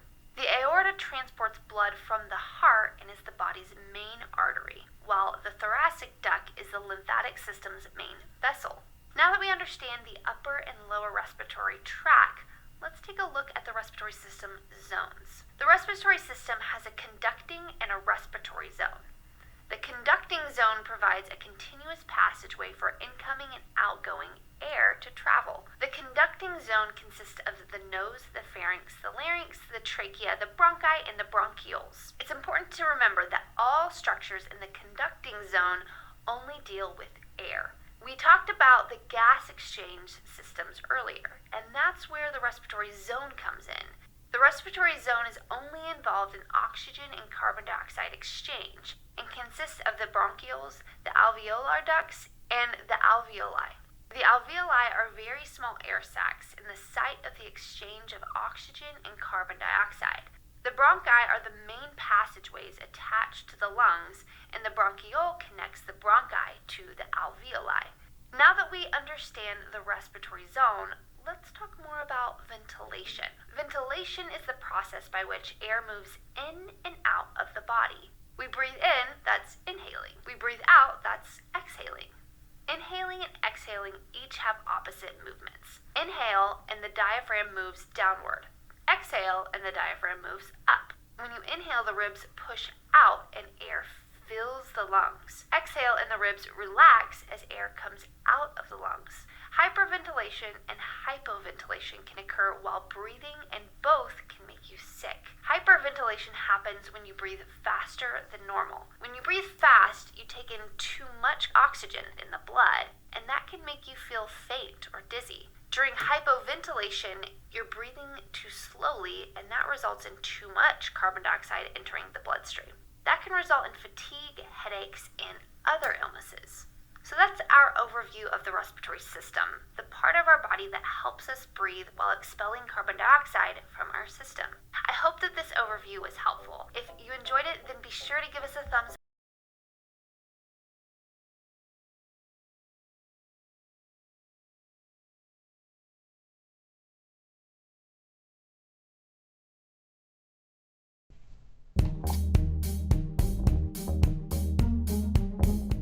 Hello everyone, this is Dr. Pruitt. Today we're going to be talking about pediatric respiratory emergencies. Just like always, we're going to start with some anatomy. There are obviously things that are different about the pediatric airway than the adult airway that leads to them having very unique respiratory issues. So especially in little children, they're obligate nose breathers. And we'll get to this a little bit later, but anytime that little nose is full of snot, it can really affect their ability to breathe. They have a very small jaw. Their anterior airway and large tongue can make it a little more difficult to ventilate.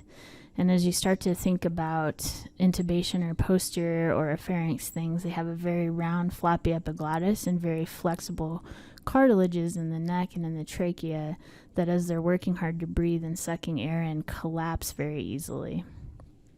It's always good to review age-appropriate vital signs. Here's just a little table for your review. Remember, infants usually range anywhere from 110 to 170 on their heart rate. Toddlers, anywhere from 90 to 140. Preschool age, they're getting closer to that ballpark of 100 for an average. And then school-age children approach adult-size vital signs. We do have the Brazo tapes for your quick reference. I would encourage you to get familiar with these in your drug doses.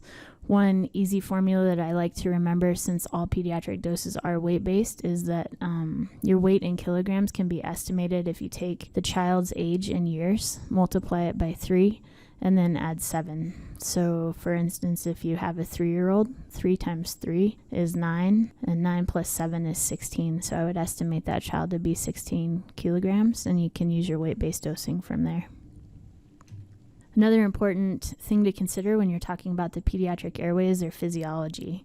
And it's a little bit of physics here, and it gets out of my comfort zone, but the simple thing to remember is that flow depends on radius. So if you have a nice big radius here in the adult airway, say 8 millimeters, and you decrease that radius by 1 millimeter, you're still going to have a fair amount of air that can get through there. But if you take the pediatric airway, which is small to begin with, and you decrease that by 1 millimeter, your radius to the fourth, you're going to decrease that area for airflow by 75%. And so even the smallest amount of edema in the pediatric airway can cause a significant amount of respiratory distress. So general approach to peds, nobody really likes sick kids. They can be very scary. They're not supposed to be sick, and when they do get sick, they can get fairly sick fairly quickly.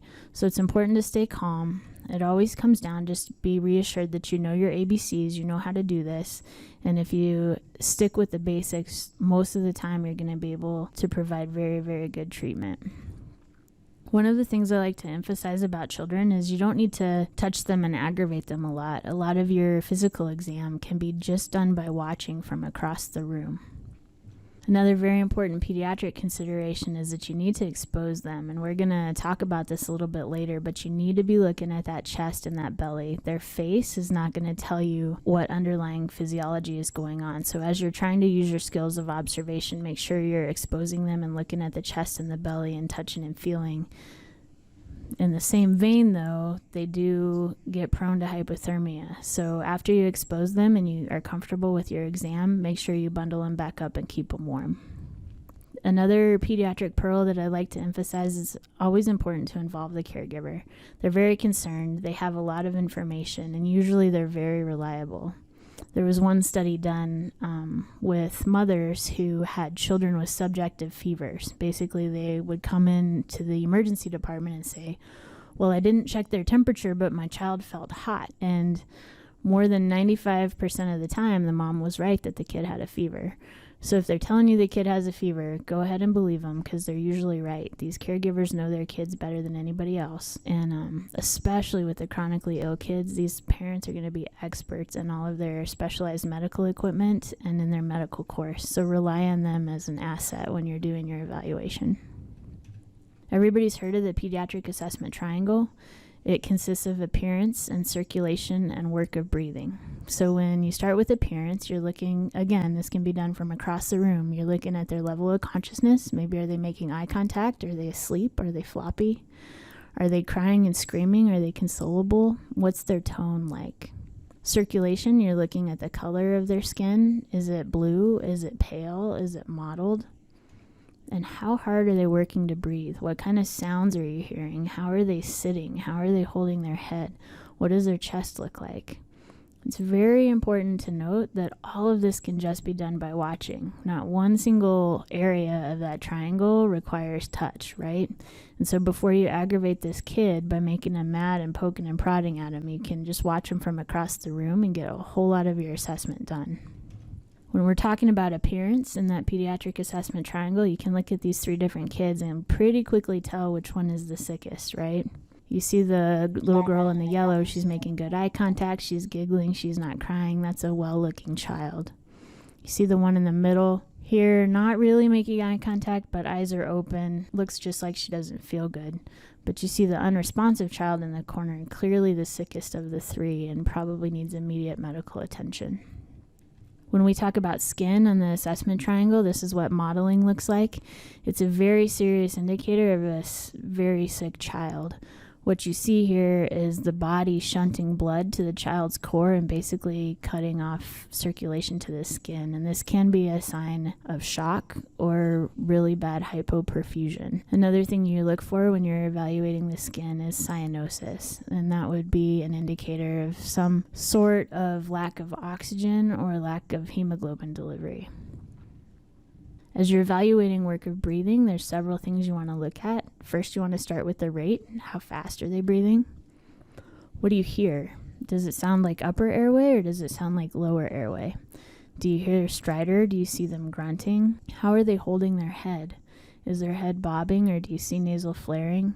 And what does their chest look like? You can see retractions from anywhere below the diaphragm along the subcostal margin. You can see retractions in between the ribs, and sometimes you'll even see retractions up above the clavicles. And here's some examples of what retractions look like. So here we see a baby with increased work of breathing. And if you look at that chest, he's using his belly, and he's got subcostal retractions there. Now, if this kid was covered up in a onesie and a blanket, and you were just watching his face, you have no indication that this kid is in any respiratory distress, do you? He's not blue. He doesn't look scared. And a normal, just baby face. So until you expose him and look at that chest and that belly, then you realize what you're dealing with. So it's always important to expose your patients. This kid is just an example of intercostal retractions here. As he takes a breath in, you can kind of see him using his belly, and he's pulling with those muscles in between each rib to suck more air in. Here's another example of subcostal retractions. You can see him using his belly, and then right underneath that subdiaphragmatic area there he's trying to pull in. And he's also very tachypnic. See how fast his respiratory rate is? This is another kid who's in pretty big respiratory distress. And again, if you look at his face, you wouldn't really know that he's having respiratory distress until you lift his shirt up and actually watch his mechanics of breathing. This is a child that's grunting. Listen to the sound here. If you hear this sound in a baby, it's another sign of respiratory distress.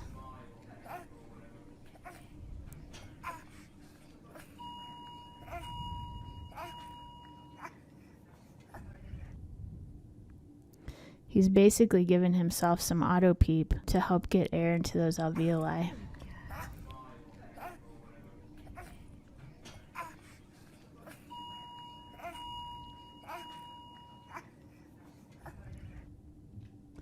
Here's an example of head bobbing. This is another infant who isn't quite strong enough to hold his head up, but is trying to open his airway with every breath and get as much air as he can.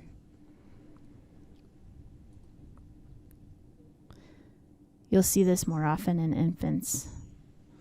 And here's another infant who is having some respiratory distress. Here you see tugging. We talked about those airway cartilages being very soft and collapsible. Every time he breathes in, you see his trachea collapsing there. And so he's having to pull air in with these subcostal retractions and belly breathing. And he's also head bobbing as well.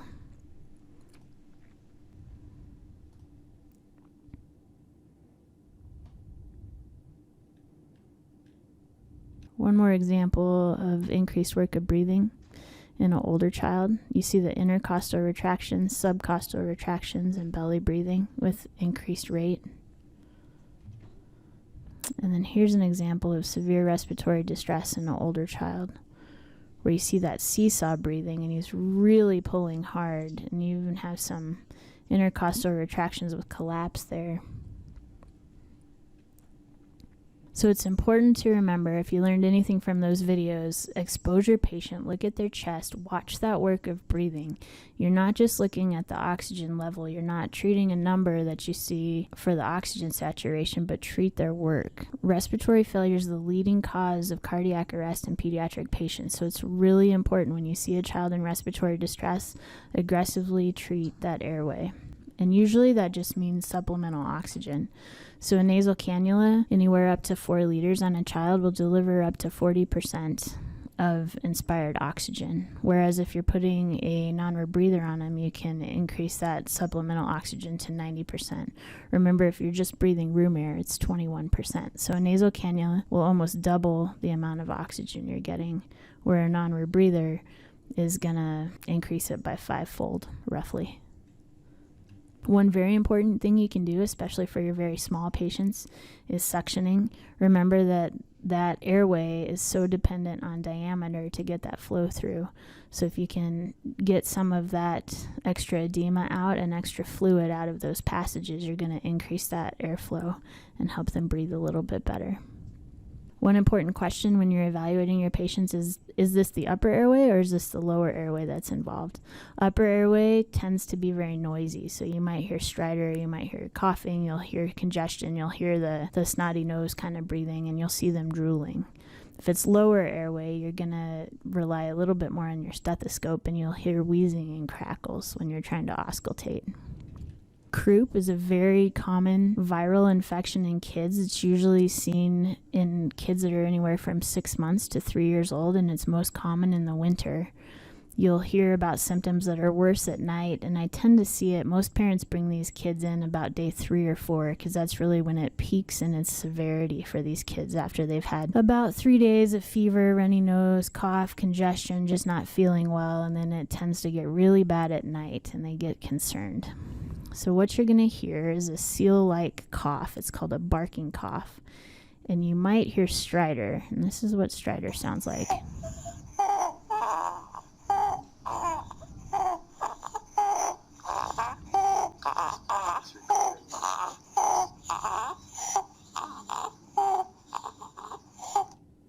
And what that is it's basically an upper airway sound where the upper airway just below the vocal cords, that's the smallest part of the pediatric airway, and it gets inflamed to the point where air is just having to squeak through, and you can hear that. Imagine that squeaking on that noise that you just heard. It's called the steeple sign on an x-ray, because that edema can get so bad that it just about occludes the airway. And so when you hear stridor like that at a child that's at rest, you need to be pretty aggressive in treating that child, because that airway could close off and turn into a true airway emergency. Now, typically these kids don't get hypoxic, they'll just have increased work of breathing. Now, bronchiolitis is another viral illness that's very common in really small children, usually kids that are less than 2. And again, it presents with fever, cough, congestion, increased work of breathing. And this is a lower airway disease. As opposed to croup, that's upper airway, bronchiolitis involves the lower airway. And you're going to hear crackles and wheezing when you auscultate. They're usually going to be pretty tachypnic, and it's very important that you look at how hard they're working to breathe.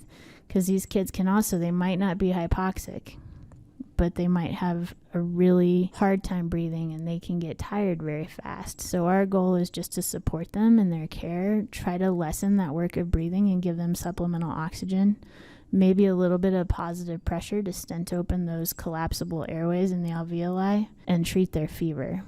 So our goal with these kids is supportive care. We're going to provide supplemental oxygen. We're going to make sure that they're hydrated, and we're going to treat their fever. Here's what it's going to sound like.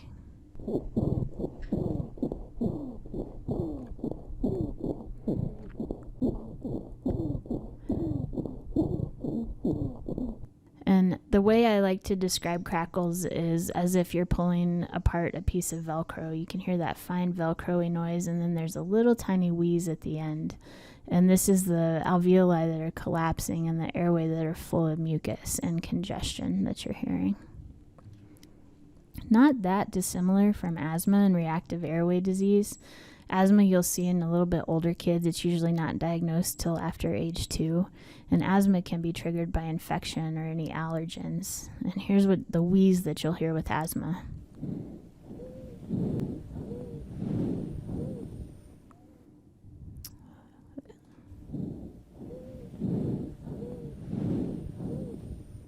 Again, these are inflamed airways with a narrow airway diameter that causes a whistling kind of sound as air's trying to squeak through. It's also important in these kids who are having increased work of breathing and fever to realize that they're at really high risk for dehydration. They're losing a lot of insensible fluids from the fever, and also with them breathing so fast, they're losing fluid that way as well.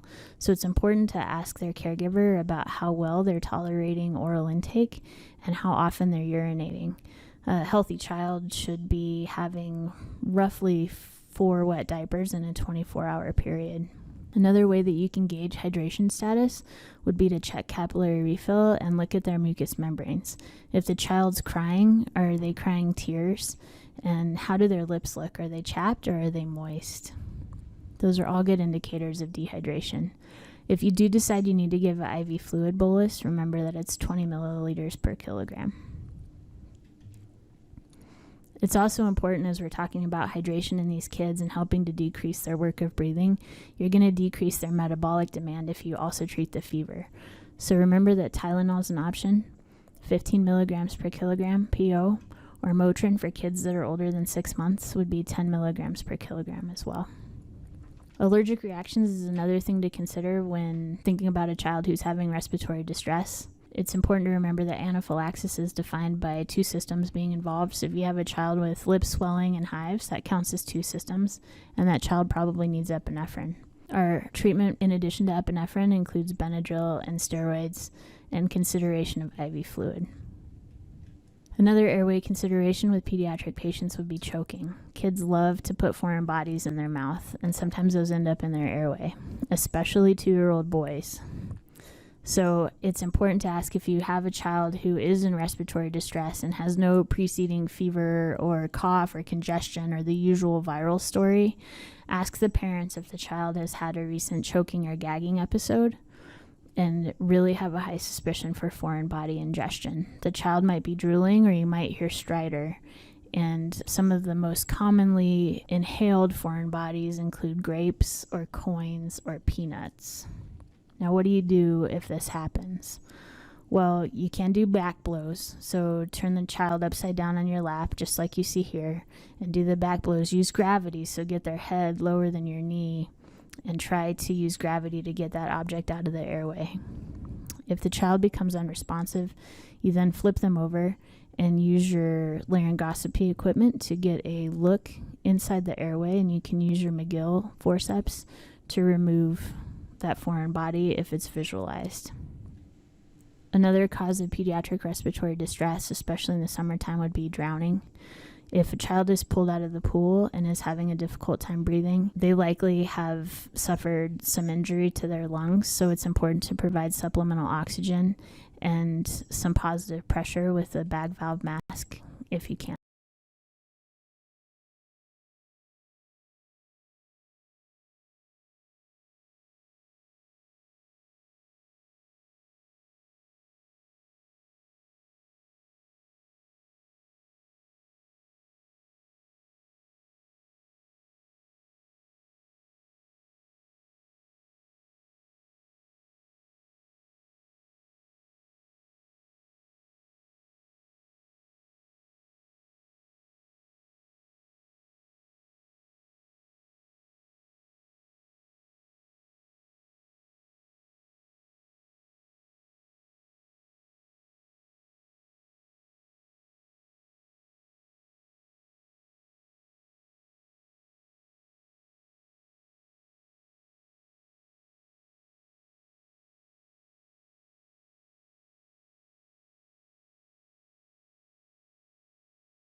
So in discussing pediatric airway, there is a key note, and the note is that the pediatric airway anatomy differs from that of an adult. It's smaller in diameter, it's shorter in length, the lungs are smaller, and the heart sits higher in the chest for these children. And with that in mind, we're going to watch another video about the anatomy. Basic Pediatric Airway Anatomy by Dr. Stephen Rosenblatt and Dr. Nicholas Walter.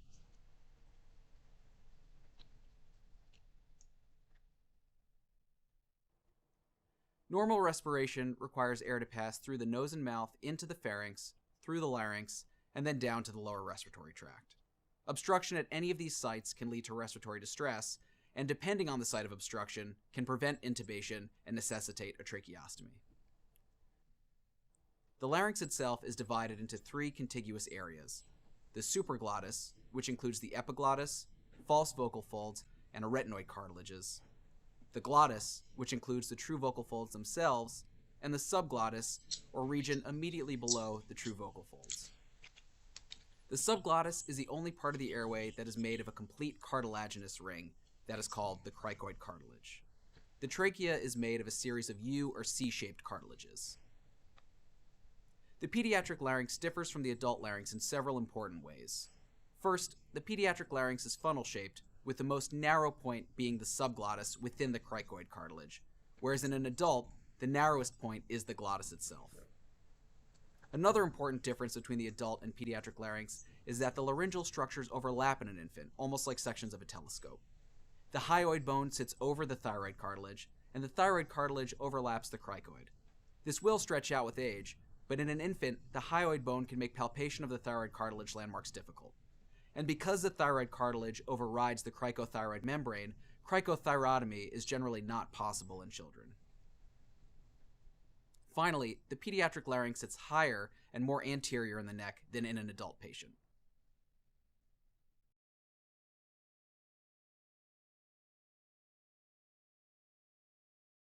And to reiterate what we've just watched, there are anatomy differences. The glottic opening is higher in position more anteriorly. The neck appears to be non-existent at times, and as a child develops, the neck then becomes proportionately larger, and the vocal cords and the epiglottis achieve their anatomically correctness as an adult. Some of the obvious differences are that they have a larger, rounder occiput, that's the bone in the back of the head. They also have a proportionally larger tongue just because their tongue is larger than their space in their mouth. They will have a long, floppy U-shaped epiglottis if you ever look, and they have a less developed ring of cartilage in the trachea. They will still have the thyroid and the cricothyroid areas, but they do overlap. And they also have that narrowing, funnel-shaped upper airway that was shown in the short video. Another anatomical note is that there is a difference with the diameter of the trachea, especially in infants. It is about the same as a drinking straw, so their airway is easily obstructed by secretions, blood, or from swelling. Infants tend to be nose breathers, and they may require suctioning and airway maintenance prior to any other cohort or age group. And then, of course, their respiratory rate can be 20 to 60 breaths per minute, and that would be normal for them. Another note is that children have a higher demand for oxygen, therefore they have an increased risk for hypoxia. It can happen a lot sooner than what it would in other age-related patients. Another anatomical difference to note is that the muscles of the diaphragm dictate the amount of air the child inspires. Therefore, if there's pressure on a child's abdomen, it can cause some respiratory compromise. So you do want to take those things into consideration, especially when you're applying straps, when you're being spinally immobilized or in a car seat that might restrict their activity. Other differences to note would be that gastric distension may interfere with diaphragmatic movement. Breath sounds are more easily heard in our pediatric patients because they have less tissue around the rib cage to interfere, and they also may have poor air movement or absent breath sounds that can be more difficult to determine because of that. Key things to remember in a pediatric airway is to keep the pediatric airway open and in the sniffing position, because overextending the neck can close off the airway due to undeveloped tracheas. If you've ever done a demonstration, just throw your nose all the way to the ceiling and try to take a deep breath, and then put your chin all the way down to your chest and try to take a deep breath and see how difficult it is to have a clear and open airway. You can use padding underneath the shoulders to help keep a child in a sniffing position, and that can help to make them more comfortable as well. The important take home about neonates are that they are nose breathers. If they become congested, you can use a bulb syringe to suction the nose. What you would do is collapse the bulb, stick the end of the syringe into the nares. Then you want to release the bulb. Then whenever you remove the bulb or the syringe from the nose, you want to squeeze it into something else to empty the contents. You can also keep the bulb squeezed and then release it slowly as you're pulling out of the nares to help suction on the way out. This bulb syringe can also be used to remove secretions from the posterior pharynx or the back of the throat as well, but you have to be very cautious because it can set off the gag reflex and cause further distress to the neonate. So using a bulb syringe suction, we want to make sure that we depress it when we're away from the baby's face.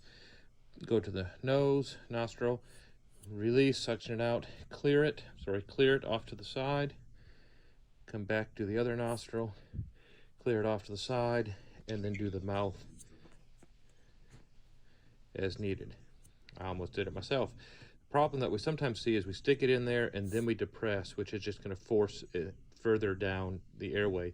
So we want to make sure that we depress the bulb away from the baby's face, put it into suction, and then release. Clear it and stick it in again. Additional notes to remember is that children less than 8 will have a higher respiratory count, and if they are working hard to breathe, you want to look for subcostal or suprasternal retractions. Some abdominal accessory muscles may be being used. You'll look for nasal flaring and then also listen for grunting.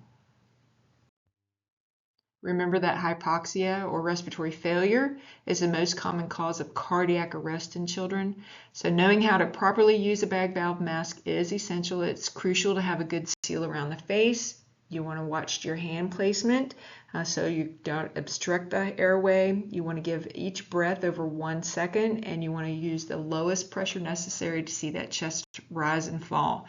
The proper fitting equipment and the proper size BVM is essential as well.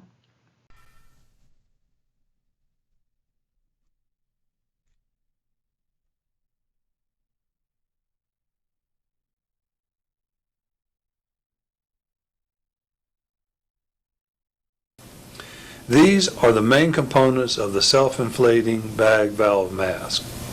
Note the arrows are pointing to the face mask, the pop-off valve, the actual self-inflating bag component, the oxygen tubing, and the oxygen reservoir. The bag has two main one-way valves. When the bag is compressed, the oxygen intake valve closes, and the valve to the patient opens. When the bag is released, the valve to the patient closes and the oxygen intake valve opens, allowing the bag to fill with gas from the oxygen tubing. The tubing is connected to the oxygen source and from the oxygen reservoir. The oxygen reservoir permits the bag to fill completely with oxygen, not a mixture of oxygen and room air, so that the bag valve mask can provide 100% oxygen. Correct mask fit covers the mouth and nose, not the eyes, as is demonstrated in this example. The mask is too big. Note how the correctly fitting bag covers the mouth and nose, but not the eyes. The tendency of inexperienced providers is to push down too hard in an effort to create a tight seal, and then bag excessively fast in an effort to oxygenate. This fast cadence, by not allowing adequate time for exhalation, actually makes gas exchange nearly impossible, and the exaggerated flexion of the neck causes obstruction of the airway. Note, in good bagging, the gestalt is that everything is being lifted up and back, not down, thus actually relieving any obstruction caused by the tongue and the relaxed pharyngeal anatomy. The cadence for bagging should be slower, with adequate time for exhalation. Squeeze, release, release is helpful to repeat. Textbooks recommend faster rates for smaller children. From a practical point of view, however, this cadence can be used for all ages, and such fine-tuning of the ventilatory rate is unnecessary for stabilization purposes. Note how the correctly fitting mask covers the mouth and nose, but not the eyes. This is the one-handed bagging technique called the C-clamp. The index finger and thumb form the C, which maintains a seal. The remaining fingers grasp below the jaw, the clamp, lifting the entire jaw up and back, pulling the tongue and mandibular anatomy off the posterior pharynx, thus eliminating or preventing obstruction from these structures at this level. The two-handed technique is shown here. By opening the jaw slightly and pulling forward, the obstruction is relieved. At the same time, the thumbs push down, creating a tight seal. A second provider provides the compressing of the bag. Note the entire unit is pulled up and back. This is a comparison between the one-handed and two-handed techniques. Note, MRI images reveal that with two-handed jaw thrust technique, more elevation of soft tissues off the posterior pharynx can be achieved. This drawing is part of an airway poster that can be displayed in your treatment area. It serves as a visual clue for proper bag valve mask technique. Again, the exaggerated flexion of the neck causes obstruction of the airway. Note, in good bagging, the gestalt is that everything is being lifted up and back, not down, thus actually relieving any obstruction caused by the tongue and relaxed pharyngeal anatomy. A reminder of the cadence for bagging is included. Remember, slower, with adequate time for exhalation. Squeeze, release, release. When we're assisting ventilations on a pediatric patient, we're going to keep in mind our basic CPR components. So 20 breaths per minute for a child that's 1 year of age or younger, 15 breaths for 1 year plus, 10 breaths for an adolescent. And remember that the bag valve mask needs to be connected to oxygen, which would be 10 to 15 liters per minute, every time, all the time. Key thing to remember is that children with significant injury should receive supplemental oxygen. The injury will then also cause some fear and crying, which increases oxygen demands. And sometimes when children are crying, they can lead them to vomiting. So make sure that you have suction prepared and readily available, and that you are prepared for the child that may vomit. We're going to now move into some upper airway emergencies that you may experience in EMS. We're also going to see several videos in the next coming slides. They will help you to determine how to distinguish between certain upper airway emergencies and how to treat some of them. Always refer to your particular protocol so that you know what you need to be doing. The first one we're going to talk about is a foreign body, either through aspiration or obstruction. Of course, small objects or food items are the obstructions and can cause problems in a child's airway because we just learned that it's a smaller airway. The tongue can frequently cause some upper airway obstruction due to its size in a child, but the child has to have a decreased LOC or be on the verge of being unresponsive. Anaphylaxis is another upper airway emergency that usually causes swelling and a lot of secretions. Croup is one. It is a viral infection that causes airway swelling, and epiglottitis or other bacterial infections also cause some swelling and some issues, and we'll look at those further into the videos to distinguish which ones are more emergent or life-threatening than the others.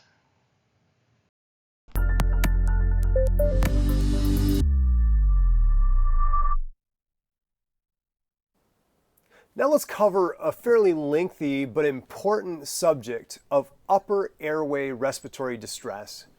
And it's important to remember that an upper airway obstruction can present mild all the way to severe and include the large airway anatomy such as the nose, the pharynx, or the larynx. Because children and infants have a much smaller airway than adults. In fact, if you look at a child's pinky or a baby's pinky, that's about the size of their trachea.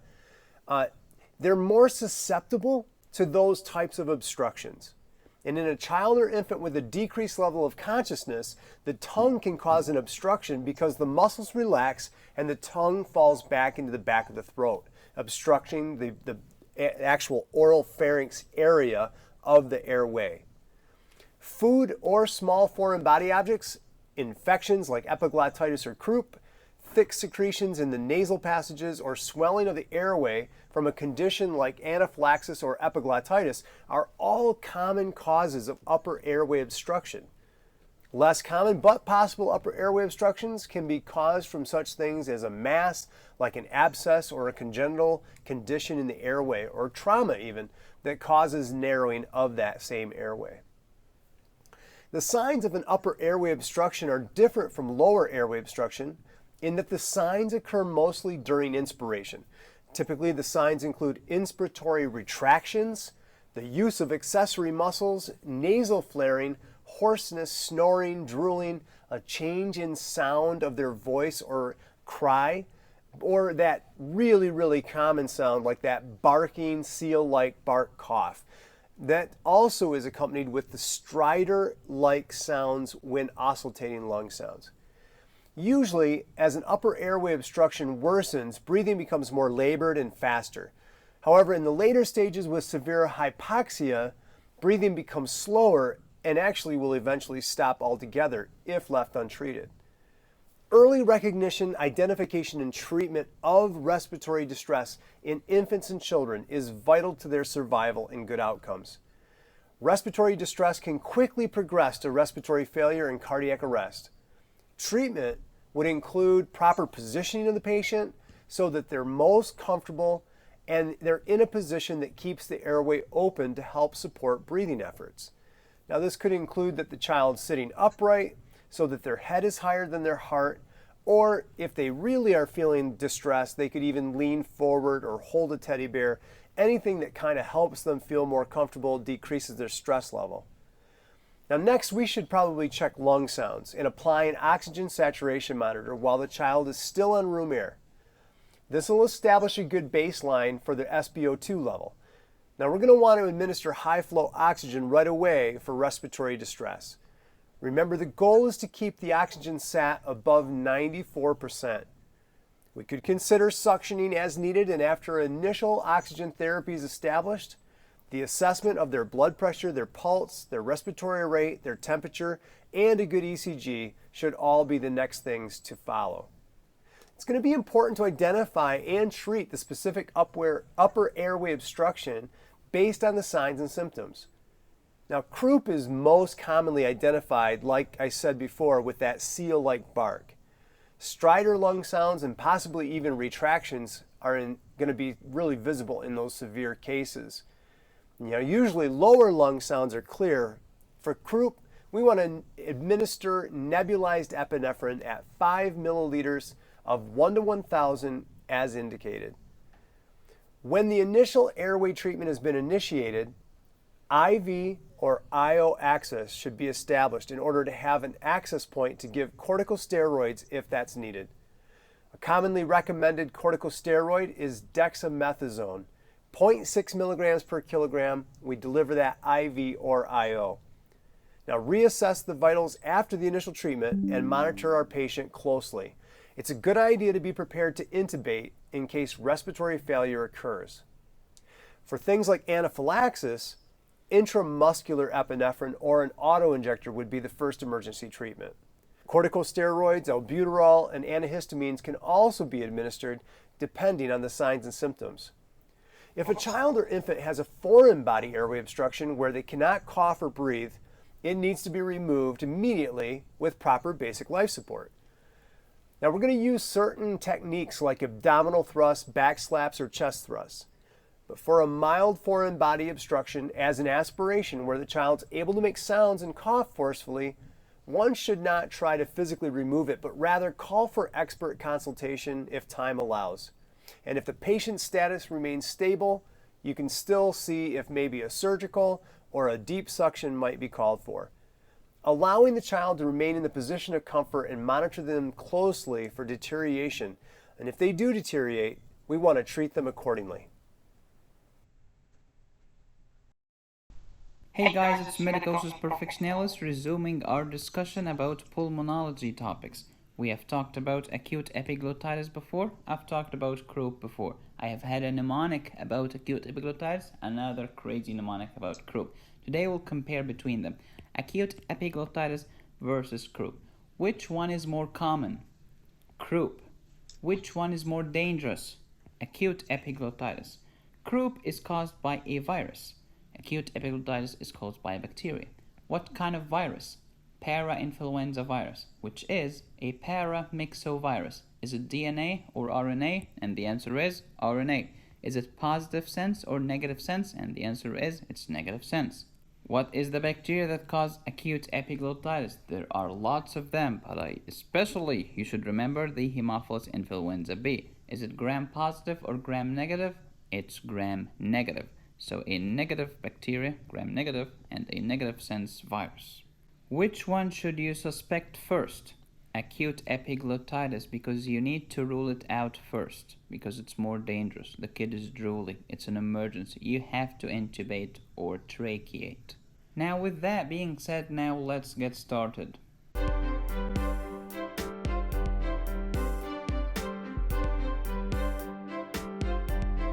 Acute epiglottitis versus croup. Let's talk about age. 3 to 7, so slightly older than croup.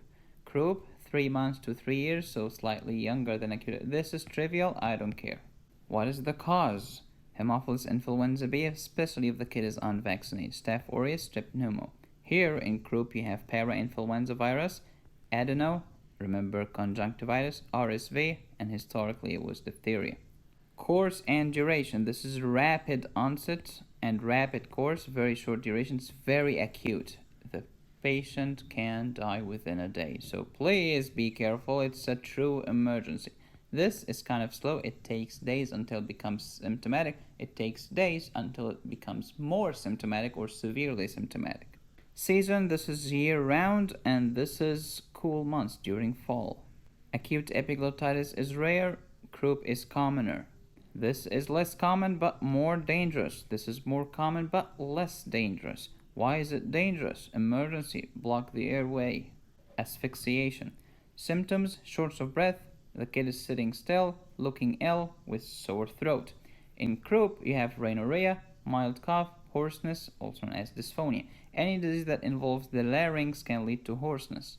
Signs, you have fever, drooling, no cough, dyspnea, tachypnea, respiratory distress, tripod position, which means sitting and leaning forward, neck or intercostal retractions, and this is a sign of respiratory fatigue because of the shortness of breath and the respiratory distress. The voice is muffled. Here we have fever, coryza or coryza, which is rhinitis, seal barking cough. The kid prefers to be kept upright, neck or intercostal retraction, and the voice is like a seal. How about fever? Both of them have fever, but in acute epiglottitis, it's high-grade fever. This is low-grade fever. What do you mean by high-grade? I mean like 104 Fahrenheit and more than 40 Celsius, or 40 like this. Both of them have stridor. Inspiratory stridor, inspiratory stridor. Cough, no cough. Here, yes, it's a seal barking cough. Most of the questions on your exam, especially in step 2, are here. So, diagnosis, both of them are clinical diagnosis. Don't be fooled. The diagnostic x-ray, you look at the lateral view in acute epiglottitis to look for the thumbprint sign. In case of croup, you look at the posterior anterior to see the steeple sign. Does it require intubation? Acute epiglottitis? Absolutely yes, all the time. Croup? Sometimes it requires intubation. How can you know? Cyanotic kid, pale, hypoxic with low oxygen saturation, which is the same thing as % saturation of oxygen. What's the initial test? First, it's a clinical diagnosis. We're going to do a test, laryngoscopy, because we're going to intubate. In croup, clinical, then you do the neck x-ray to find the steeple sign. What's the most accurate test? Gram-Stein culture because it's stupid bacteria. PCR because it's a stupid virus. What was the bacteria? Haemophilus influenza B. What was the virus? Parainfluenza virus. What's the best initial treatment? Intubation or tracheostomy. Here, humidified air, nebulized epinephrine, etc. What's the definitive treatment? Secure the airway and give antibiotics. Here you can give inhaled steroids such as budesonide. Let's be honest, you're struggling to learn about Legionella, Mycoplasma, Pseudomonas, rhinovirus, and all of these crazy bugs. Check out Picmonic. They have pictured mnemonics, and they are amazing. The link is in the description.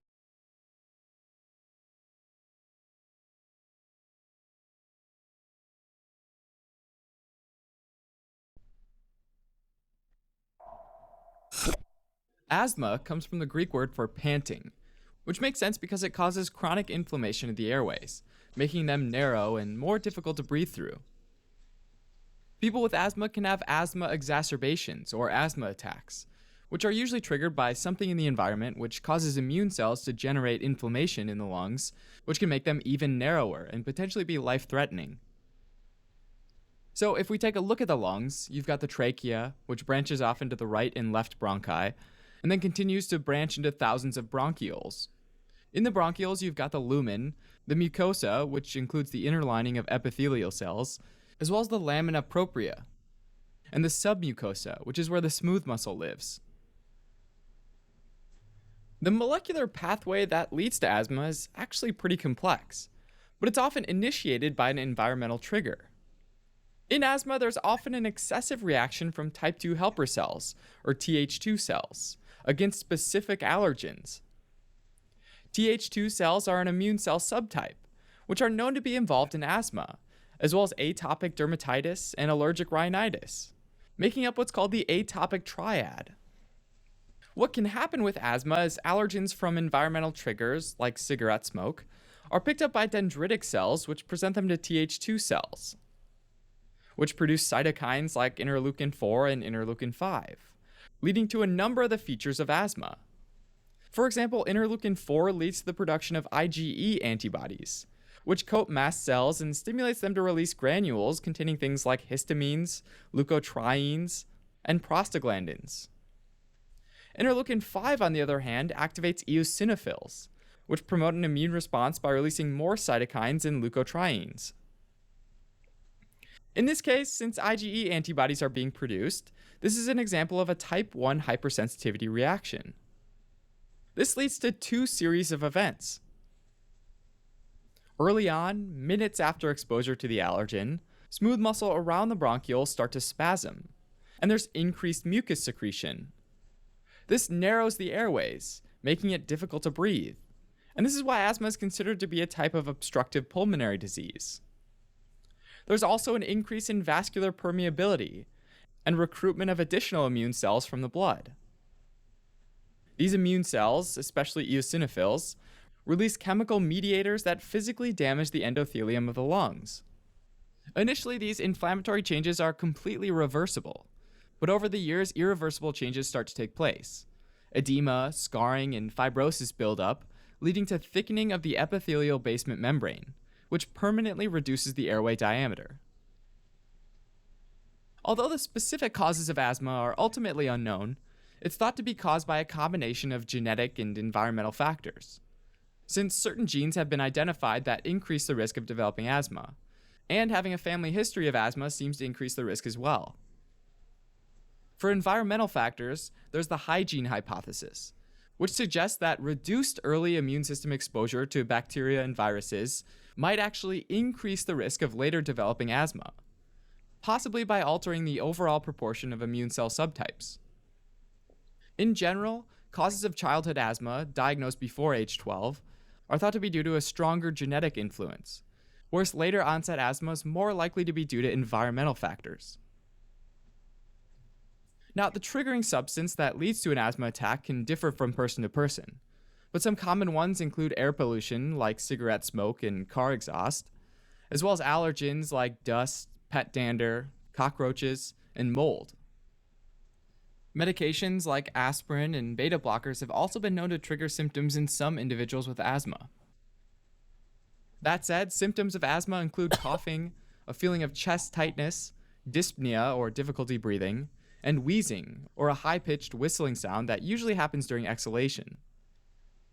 Occasionally in the sputum, there might be Kirschmann spirals, which are spiral-shaped mucus plugs or basically elongated mucus casts from the small bronchi of people with bronchial asthma. Mucus plugs can be particularly dangerous because they not only block exchange of air, but they also block inhaled medications from getting to the site of inflammation. The mucus might also have Charcot-Leyden crystals, which are shaped like needles and are formed by the breakdown of eosinophils. Now, asthma can be classified according to the frequency of symptoms, in particular nighttime and early morning symptoms, the FEV1 or forced expiratory volume in 1 second, the PEFR or peak expiratory flow rates, both of which measure the amount of obstruction in the airways, and finally how often a person is using asthma medication to help with the symptoms. From least to most severe, the types of asthma are intermittent asthma, mild persistent asthma, moderate persistent asthma, and finally severe persistent asthma.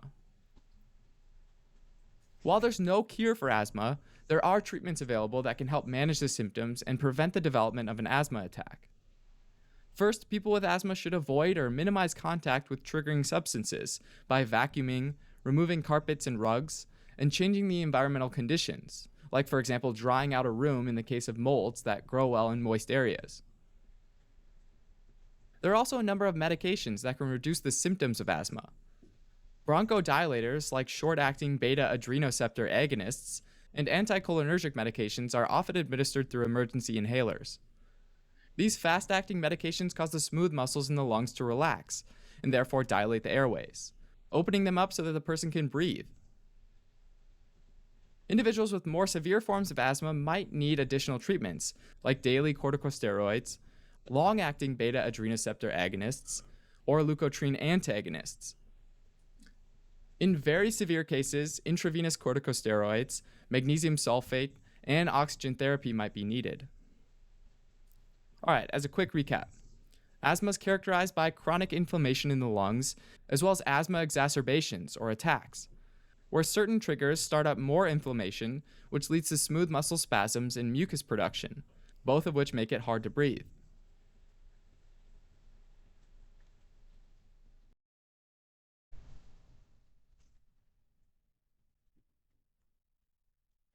Bronchiolitis is inflammation of the bronchioles and is often caused by a viral infection, notably respiratory syncytial virus, RSV.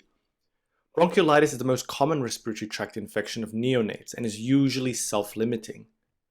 A major source of confusion of treatment is differentiating a viral bronchiolitis to asthma. In summary, bronchiolitis is usually seen in infants less than 2 years old, and asthma is seen in older children. The main causative agents is the respiratory syncytial virus. Other causes include rhinovirus and parainfluenza virus. The respiratory tract begins with the nasal cavity and oral cavity. Oxygen inhaled travels through this area, the upper respiratory tract, and then down the lower respiratory tract. The lower respiratory tract begins with the larynx. The larynx continues to become the trachea, and then the trachea bifurcates into the bronchi, and then smaller bronchi, and then bronchioles, before terminating as an alveolus. A normal bronchiole has smooth muscle cells around it, which help in contraction of the bronchiole. The inside of the bronchioles are lined by mucus produced by goblet cells. Bronchiolitis is inflammation of the bronchioles. Something similar called bronchitis is inflammation of the bronchi and typically affects older people who smoke and not infants. In bronchiolitis, the changes include narrowing of the airways due to mucus hypersecretion, cell wall thickening, and smooth muscle contraction. These findings are also seen in patients who have asthma. And in infants around 2 years old, bronchiolitis can often be mistaken as asthma. Bronchiolitis also causes air trapping, where oxygen can be inhaled but gets trapped in the lower respiratory tract in the alveolus due to surrounding inflammation. This causes difficulty breathing for the infant. Respiratory syncytial virus is the major cause of bronchiolitis. A single-stranded RNA virus, it is spread through airborne droplets or direct contact with respiratory secretions. A respiratory syncytial virus infection begins with replication of the virus in the nasopharynx, causing coryzal symptoms. A lower respiratory tract infection can begin 1 to 3 days later. The virus spreads to the bronchioles, where small bronchiolar epithelium line the small airways. If a lower respiratory tract infection occurs, the virus causes an inflammatory response. Immune cells infiltrate the area. The inflammatory response causes edema, increased mucus production from goblet cells, and eventually necrosis and regeneration of these epithelial cells. This leads to small airway obstruction, air trapping, and increased airway resistance. These pathological features lead to the signs in bronchiolitis. Bronchiolitis can be mild, moderate, or severe, depending on the clinical presentation. Infants with mild to moderate bronchiolitis typically are tachypneic, have a fever, and have signs of increased work of breathing, such as nasal flaring, tracheal tug, intercostal recessions, and abdominal breathing. On auscultation, they can have inspiratory crepitations and a wheeze. Severe bronchiolitis is concerning, and the infant appears very unwell. They can have a very high respiratory rate or a low respiratory rate, and even apnea, which are episodes where they stop breathing altogether. There is severe grunting and maybe cyanosis and paleness as well.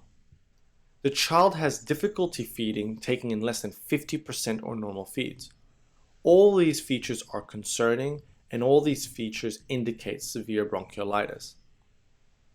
Risk factors for severe bronchiolitis, or those with high risk of illness, include the young, especially less than 6 weeks old, premature infants, or low weight for gestation, immunodeficient infants, and those with congenital heart disease, neurological conditions, and chronic respiratory illness. The differential diagnosis is important, especially if an infant presents with recurrent bronchiolitis or has a severe respiratory tract infection. Differential diagnoses include acute asthma, viral-induced wheeze, pneumonia, congestive heart failure, and pertussis. The diagnosis of bronchiolitis is clinical. An infant or child less than 2 years of age presenting with initial symptoms and signs of upper respiratory tract infections, followed by a cough, tachypnea, inspiratory crepitations, and wheeze, is likely to have bronchiolitis. There is usually no role in investigations unless the infant has a severe bronchiolitis or something else is suspected. Management is largely supportive, focusing on maintaining oxygenation and hydration of the patient. Evidence suggests no benefit from bronchodilators or corticoid use in infants with a first episode of bronchiolitis. Mild bronchiolitis is easily managed at home. Important to encourage oral intake. Moderate bronchiolitis with increased work of breathing can be monitored in the hospital, and paracetamol and ibuprofen can be given for temperature and for symptom relief. Oxygen can be given to maintain oxygen saturation above 92. It's important to encourage oral hydration, and if not, consider nasogastric feeding.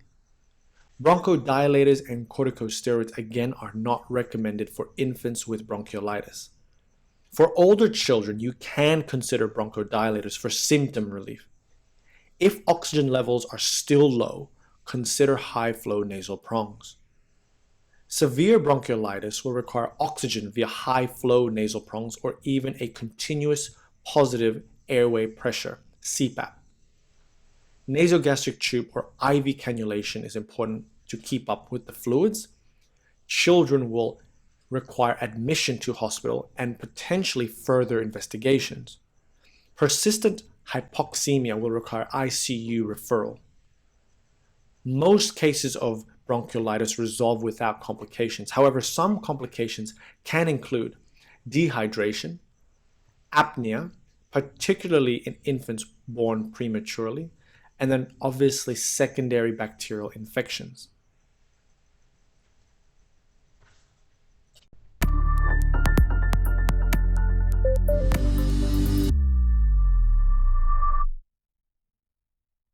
Now in this case, we're going to talk about respiratory distress as it affects the lower airway. And conditions such as asthma, bronchiolitis cause an obstruction of the lower airway in the lower trachea, the bronchi, or the bronchioles. Now, in contrast to upper airway obstructions, lower airway obstructions are typically more apparent during the expiratory phase of the respiration cycle. Like wheezing, most commonly, is on expiration, and a prolonged expiration that takes more effort may be often recognized as retractions, nasal flaring, and an active process of attempting to blow the air out of their lungs. Coughing is also quite typical with this lower respiratory distress. Now, with infants, the respiratory rate increases. When a lower airway obstruction worsens, inspiratory retractions become more noticeable as the respiratory effort becomes more difficult. Lung disease can also appear as a lower airway obstruction. Lung disease causes a child's lungs to become stiff. Increased effort during inspiration and expiration is often identified by retractions and accessory muscle use due to the accumulation of fluid or inflammation in the alveoli or interstitium. Because small airways in the lower lungs collapse, we might even see grunting respirations, as they're often present as a result of the increased respiratory efforts. Now, just as with upper airway obstruction, early recognition, identification, and the treatment of respiratory distress in infants and children is extremely vital. Respiratory distress can quickly progress to respiratory failure and cardiac arrest. Treatment begins with placing the patient in the best position of comfort that keeps the airway open and helps support breathing efforts. Usually keeping the head of the bed elevated is your best option for sitting the child up. Next, check the lung sounds and apply an oxygen saturation monitor while the patient's still on room air. High flow oxygen should then be started right away for respiratory distress. The goal is to keep the oxygen saturation again above 94%. And after initial oxygen therapy is established, assessment of a good blood pressure, pulse, respiratory rate, their temperature, and a good ECG should all follow. Identify and treat the specific lower airway obstruction as needed based on the signs and the symptoms the patient's exhibiting. And if the patient's condition is asthma, treatment would include a nebulizer with 2.5 milligrams of albuterol and possible administration of corticosteroids. If the patient's condition is bronchiolitis, then suctioning of the oral and the nasal passages as needed would be your best treatment. Assess the need for further treatment by considering laboratory and other tests like viral studies, a chest x-ray, and arterial blood gas. Once the patient is stabilized, medical consultation for effective and ongoing managed definitive care should be initiated.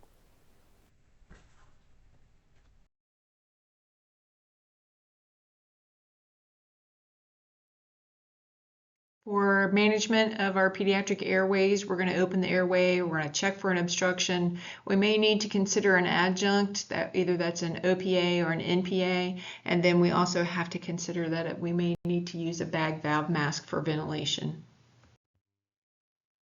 Currently in West Virginia for BLS, we do not have an iGel that's approved for pediatrics, but iGel placement may be necessary. And then, of course, anytime that we're doing an iGel administration, we want to consider the gastric tube insertion.